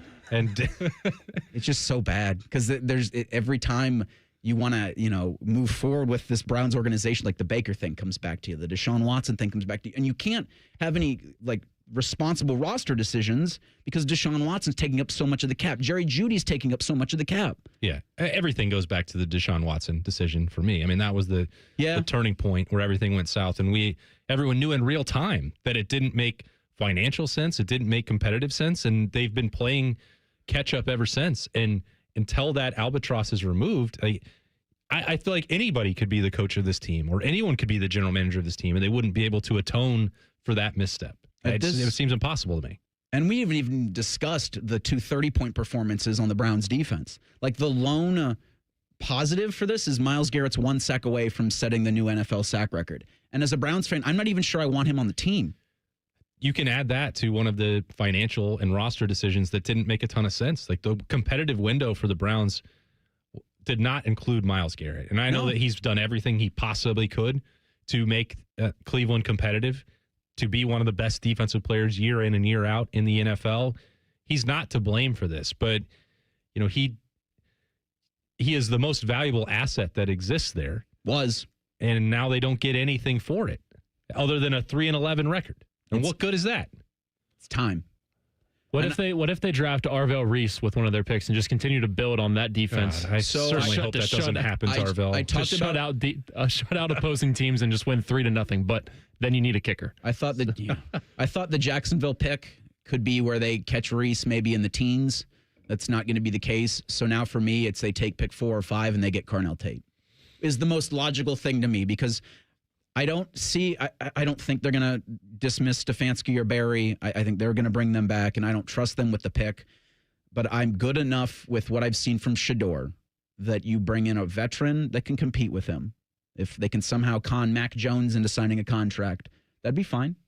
And that's your quarterback situation. But what you need to do is you need to put talent around him.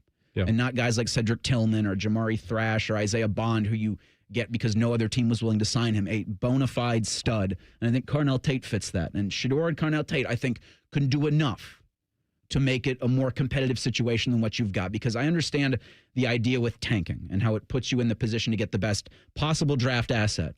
This front office cannot do anything with the best available draft asset. They cannot. And that's why I don't want Arvell Reese or Carnell Tate to have to I don't want to suffer through any of those guys. And be part of the factory of sadness. Like they deserve better than that. And sure do. They won't, as great of players as Arvell Reese and Carnell Tate are going to be, are they going to change the fortunes in Cleveland? I would say probably not, because I don't know how anybody can, given everything that you just outlined, Reese. Yeah, not too much with who's running things right now. Reese, we were talking before the show about how we like to say Ohio State is wide receiver U, which I think they rightfully are, but everyone wants to turn to LSU because of what Jamar Chase and Justin Jefferson are doing in the NFL. But look at their two situations. They've got Joe Burrow at quarterback. Now, Justin Jefferson has J.J. McCarthy, and that hasn't been entirely great this year, but he has been awesome until this year. And now, we're finally seeing Jackson Smith and Jigba pop off. Like Garrett Wilson and Chris Olave, they're not in the greatest situations. Marvin Harrison Jr. not in the greatest situation. So, yeah, I don't want that for Carnell Tate either. I want him to be in a good spot with a good quarterback where he can really thrive. So you're saying not Shedeur? Yeah. I'm looking not at Dylan Gabriel. No. Okay. I'm looking at a mock not draft. Fernando Mendoza. And they've got Mendoza going second to the Raiders. They've got Dante Moore going 4th overall to the Browns. Oh, no. Arvell Reese is the number 1 pick, and he goes to the Giants. Okay. I mean, I think that Caleb Downs is probably a better use of the number 1 overall pick if you're looking for the best defensive player. But the fact that Ohio State, we can argue about who that is, and they both play for the same team is pretty darn good. So what, 3 guys are projected in the top 4? Caleb's going 5th overall to the Jets. Arvell Reese, the top overall pick. That's 2 that I see. And so they have Carnell sliding down. Carnell's going to Miami with the 13th overall selection. Be good for Miami if they can. I'd be surprised if Carnell winds up available at that point. Sonny Styles, 24th overall to the Buffalo Bills.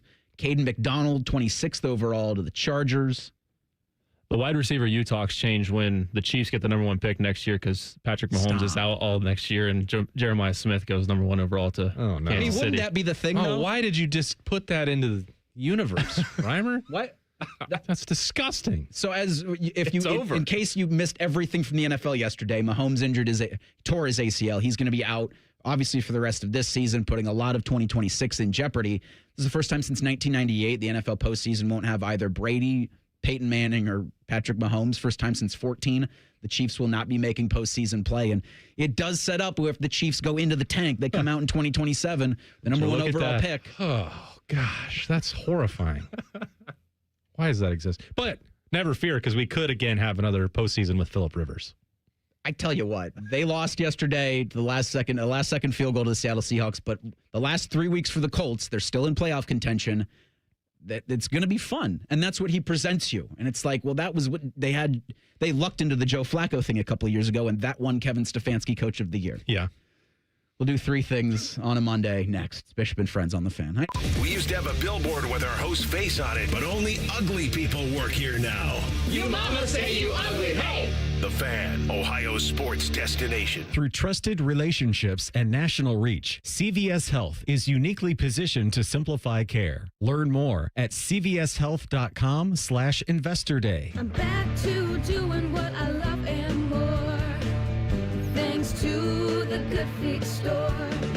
Do you want to walk, play pickleball, and enjoy other fun activities to stay healthy, but you can't because of bad feet? Hi, this is Mike, and the Good Feet store wants to help. I just had difficulty walking. I tried them on in the store, and my foot felt so much better. Do you keep buying new shoes and inserts with little or no relief? I tried all kinds of shoes. It was the arch supports that made the difference from the Good Feet store. Don't let bad feet, knees, or back problems get in the way of staying healthy and having fun. Thanks to the Good Feet store, I'm bowling 3 nights a week. Get back to doing what you love. At the Good Feet store, we'll personally fit you with high-quality arch supports to maximize your comfort. Stop in the Good Feet store or book your free fitting at goodfeet.com. Visit the Good Feet store on Polaris Parkway near the Polaris Mall or on Stringtown Road at Grove City. Thanks to the Good Feet store. I love Right Pack Credit Union because they're solution driven. I feel valued as a member. They're focused on the latest technology and the personal connections. Experience benefits that go beyond banking with Right Pack Credit Union. Just ask our actual members. I definitely recommend Right Pack to all my family and friends as a credit union of choice. Visit one of our Columbus area Right Pack Credit Union member centers near you. Based on individual members' experiences, results may vary. Millions of fans agree. This Christmas tradition rocks. Trans-Siberian Orchestra, live in concert, presenting the Ghosts of Christmas Eve, the best of TSO and more. December 23rd, 2 shows, Nationwide Arena. Tickets on sale now at Ticketmaster.com. Trans-Siberian Orchestra. A portion of the proceeds benefits the James and Heather Pick Music Program. No one plans to get into an accident, but when it happens, we strive in making life easier for you. This is Justin Hinderer.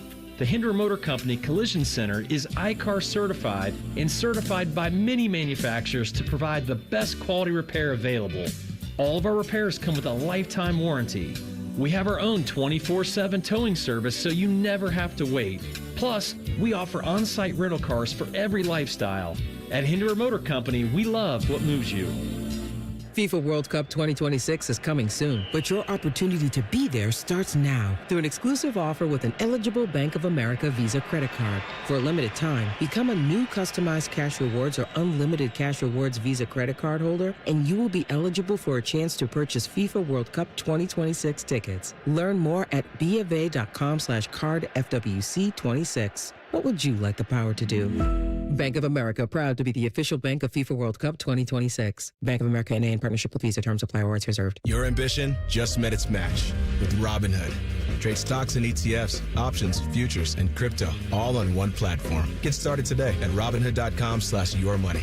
Your money, your move. All investments involve risk, including loss of principal. Options, futures, and crypto trading carry significant risk and may not suit all investors. Securities offered through Robinhood Financial LLC, member SIPC. Futures trading is offered by Robinhood Derivatives LLC, not FDIC or SIPC protected. Crypto offered through Robinhood Crypto LLC, NMLS ID 1702840, not FDIC or SIPC protected. Portfolio management offered by Robinhood Strategies, an SEC registered advisor. Common Man and Timmy. Got the Queen's Liver? Really? Could it keep for that long? That'd be a good nightclub name. Where are you going? I'm going to the Queen's Liver. Common Man and Timmy Afternoons on the Fan is sponsored by the Hinderer Motor Company. All your favorite fan shows are available when you want them. Head to 971thefan.com and hit that subscribe button. The Fan, Ohio sports destination. Our top men are working on everything except this show. We have top men working on it right now. Who? Top men. You're listening to Bishop and Friends. Top Men will be back on a Tuesday. I'll be gone. You don't need me. We'll have you next Monday at 10:30. Are you good to go next Monday at 10:30? I should be. I'll book you now. Okay. I think that next Monday we're going to have some Cotton Bowl media availability. So I'm not sure what time that's going to be, but 10:30 should be clear. What's the schedule for Ohio State this week? No media this week. Okay. Unless they change that, which is always subject to change. But I think they're not mandated to do anything this week. They'll be back on the practice field, ramping things back up. They don't want to fall too behind where Texas A&M and Miami are playing. But I think next Monday we're going to hear from some folks on the offensive side of the football, and then Tuesday we'll hear from the defense. It might be backwards, might have had those flipped, but either way, we'll have one day with the offense, one with the defense next week as things really start getting real ahead of that trip down to Texas. Yeah, all of it's TBD. Always. We all are. Yeah, we are as day-to-day as it gets, brother. Especially the opponent for next, Wednesday night's Cotton Bowl quarterfinal. I don't know why I even said it like that. The college football playoff starts Friday. Texas A&M and Miami play Saturday at noon, and so you will find your opponent Saturday afternoon. There we go. The Daily Fan Poll asks, will you continue to follow the Browns and or Bengals the rest of the season? I mean, why? I mean, you know my answer because it's college basketball season, so no. Reimer's already checked out. I mean, Austin, will you follow the Browns and Bengals the rest of the year? We know Birm will. With the Bengals. I did watch Joe Burrow's return to action, and I watched that game pretty much start to finish. But yesterday, that didn't happen. So I had already checked out on that after the loss to Buffalo. So I guess I am squarely in the no camp there, Reeser. You know my answer. I'm a glutton for punishment. So you can't turn it off? I can't look away from these idiots. I think I just want to see more of Shador. It's so tough to fairly judge him because everybody else around him stinks. That offensive line changes weekly, and he's got to rely on Jerry Jeudy. And if you have to rely on Jerry Jeudy, I'll tell you what, you're going to have a real bad time. I was wrong button. 1, 2, 1, 2, 3 things. Sponsored by Scioto Downs. Your play, your perks, your Caesars Rewards spot. First thing for me, Austin, today was good for me. Hopefully it was good for you. Fantastic. Loved having Jeremy Birmingham on en route from Cincinnati. But shame on NFL owners for when you take public funds from the fans, or you take public funds from anybody to build a stadium in 2025 without a dome. Because Buffalo's about to do that with $700 million and a lot of public funds coming from that, only to have their fans have to come and shovel snow off the seats for a food voucher. Like I thought of Birm yesterday, like those tickets couldn't have been terribly cheap. And the idea is, well, you've got to clean your seat off to do this. It's the NFL. Yeah, what are we doing? There's rules against it. It's unthinkable. Hey, all the things that we talked about with Cleveland are on the field. The stuff that goes on with Cincinnati is off the field. Like it's just gross. Ohio State has spent so much time this year, or we have, thinking about could there be a change? Should there be a change at right guard for Ohio State? Integra Shabola, I guess we're going to find out if how the Buckeyes are going to be able to respond to that. He's been up and down. He's been inconsistent. We know that. But he continued to win that job. He had one of his best performances of his career in the Big House. Yeah. Not more than 2 weeks ago. Dealing with that injury, Ohio State, it's not a matter of if. Now, they have to make a replacement there. So Gabe Van Sickle, big opportunity on the practice field this week. Josh Padilla, if he's back to full go. Could be Ethan Onionu, who knows? But one of those guys is going to have to step up because Integra Shabola has played a lot of football. He's played championship football for Ohio State. And this is yet another curveball that the Buckeyes have to deal with on the offensive line heading into the CFP. That's a big thing. First thing for me, it was, I guess, a milestone weekend at the Reimer household as my daughter Nora turned 3 months old on Saturday. Right. Congratulations. Yeah. And yesterday, Sunday, was our dog Luca's Got You Day. Oh, my gosh. So, just lining up perfect. Absolutely. And he knows ball because of the 3 years that we've had him, he's 2 for 3 on March Madness. Oh, my goodness. Correctly picking the champion. Shout out UConn. That's the thing. Like, nobody who follows or covers college basketball could ever pick March Madness better than someone who has no idea what's going on. Yep. Well, Reimer's trained his dog to do it. I mean, he's passing down the knowledge. I mean, you've got the dogs that you see on social media, like, nosing they'll throw a ball to them and they'll hit it with their bonk it with their nose into the basket of the team in the matchup. And those corgis that do that do better in the picks than I do. First thing for me is Friday night, I lost power for 5 hours in the Tri-Village area because somebody with a dump truck decided to drive through the intersection of Lane and Carmack with the bucket still up. Oh, yeah. It's like the second time in 4 weeks that's happened in Columbus, where if you drive a truck and the bucket's up, you collide with something. We're running into buildings. We're driving with our buckets up. Guys, let's endeavor to be better on the roads in 2026. Like, asking for better by the end of the year is a little bit too ambitious because we're counting down the days of 2025. But next year, come on, please. Don't think that that's too much to ask. That's like job one when you start that vehicle, right? Is this up? Is it down? Can I drive? Apparently, I was told by people on social media that it happens more than I would think. And that's alarming. That's troublesome. That's not great. So Reimer went personal. I will as well. Thing number 2. Liberty had the Junior Nutcracker recital on Sunday afternoon. Fantastic. It's cool to see her getting better because I think this is the third time that she's done this particular performance. It's a different one every year, different role that she's playing. But the first one was a little bit rough. The choreography was out of step a little bit. Now she's getting better. She's 8. She's been through this process for a few years, and that's cool to see. Second thing for me, the Jake Diebler show is up next, fresh off of their big overtime win against West Virginia. We got a couple seconds here in this. I'm picking the Steelers tonight, minus the 3 that they're getting for their Monday night game against the Dolphins. I am 9-6 entering Monday Night Football. Fired up then. Yes, getting back to 500. Final thing from you, Austin. Kudos again to John Cena, hanging it up. Didn't think he was going to tap, but he gave it his all. He went out on the terms that he wanted. Fantastic. Yeah, career. if he picked it, like, that's how you want to do it. Our time is up. Jake Diebler's time is now. Beau Bishop will be back tomorrow for Bishop and Friends. And you can't see 9 me. to noon, right here on The Fan.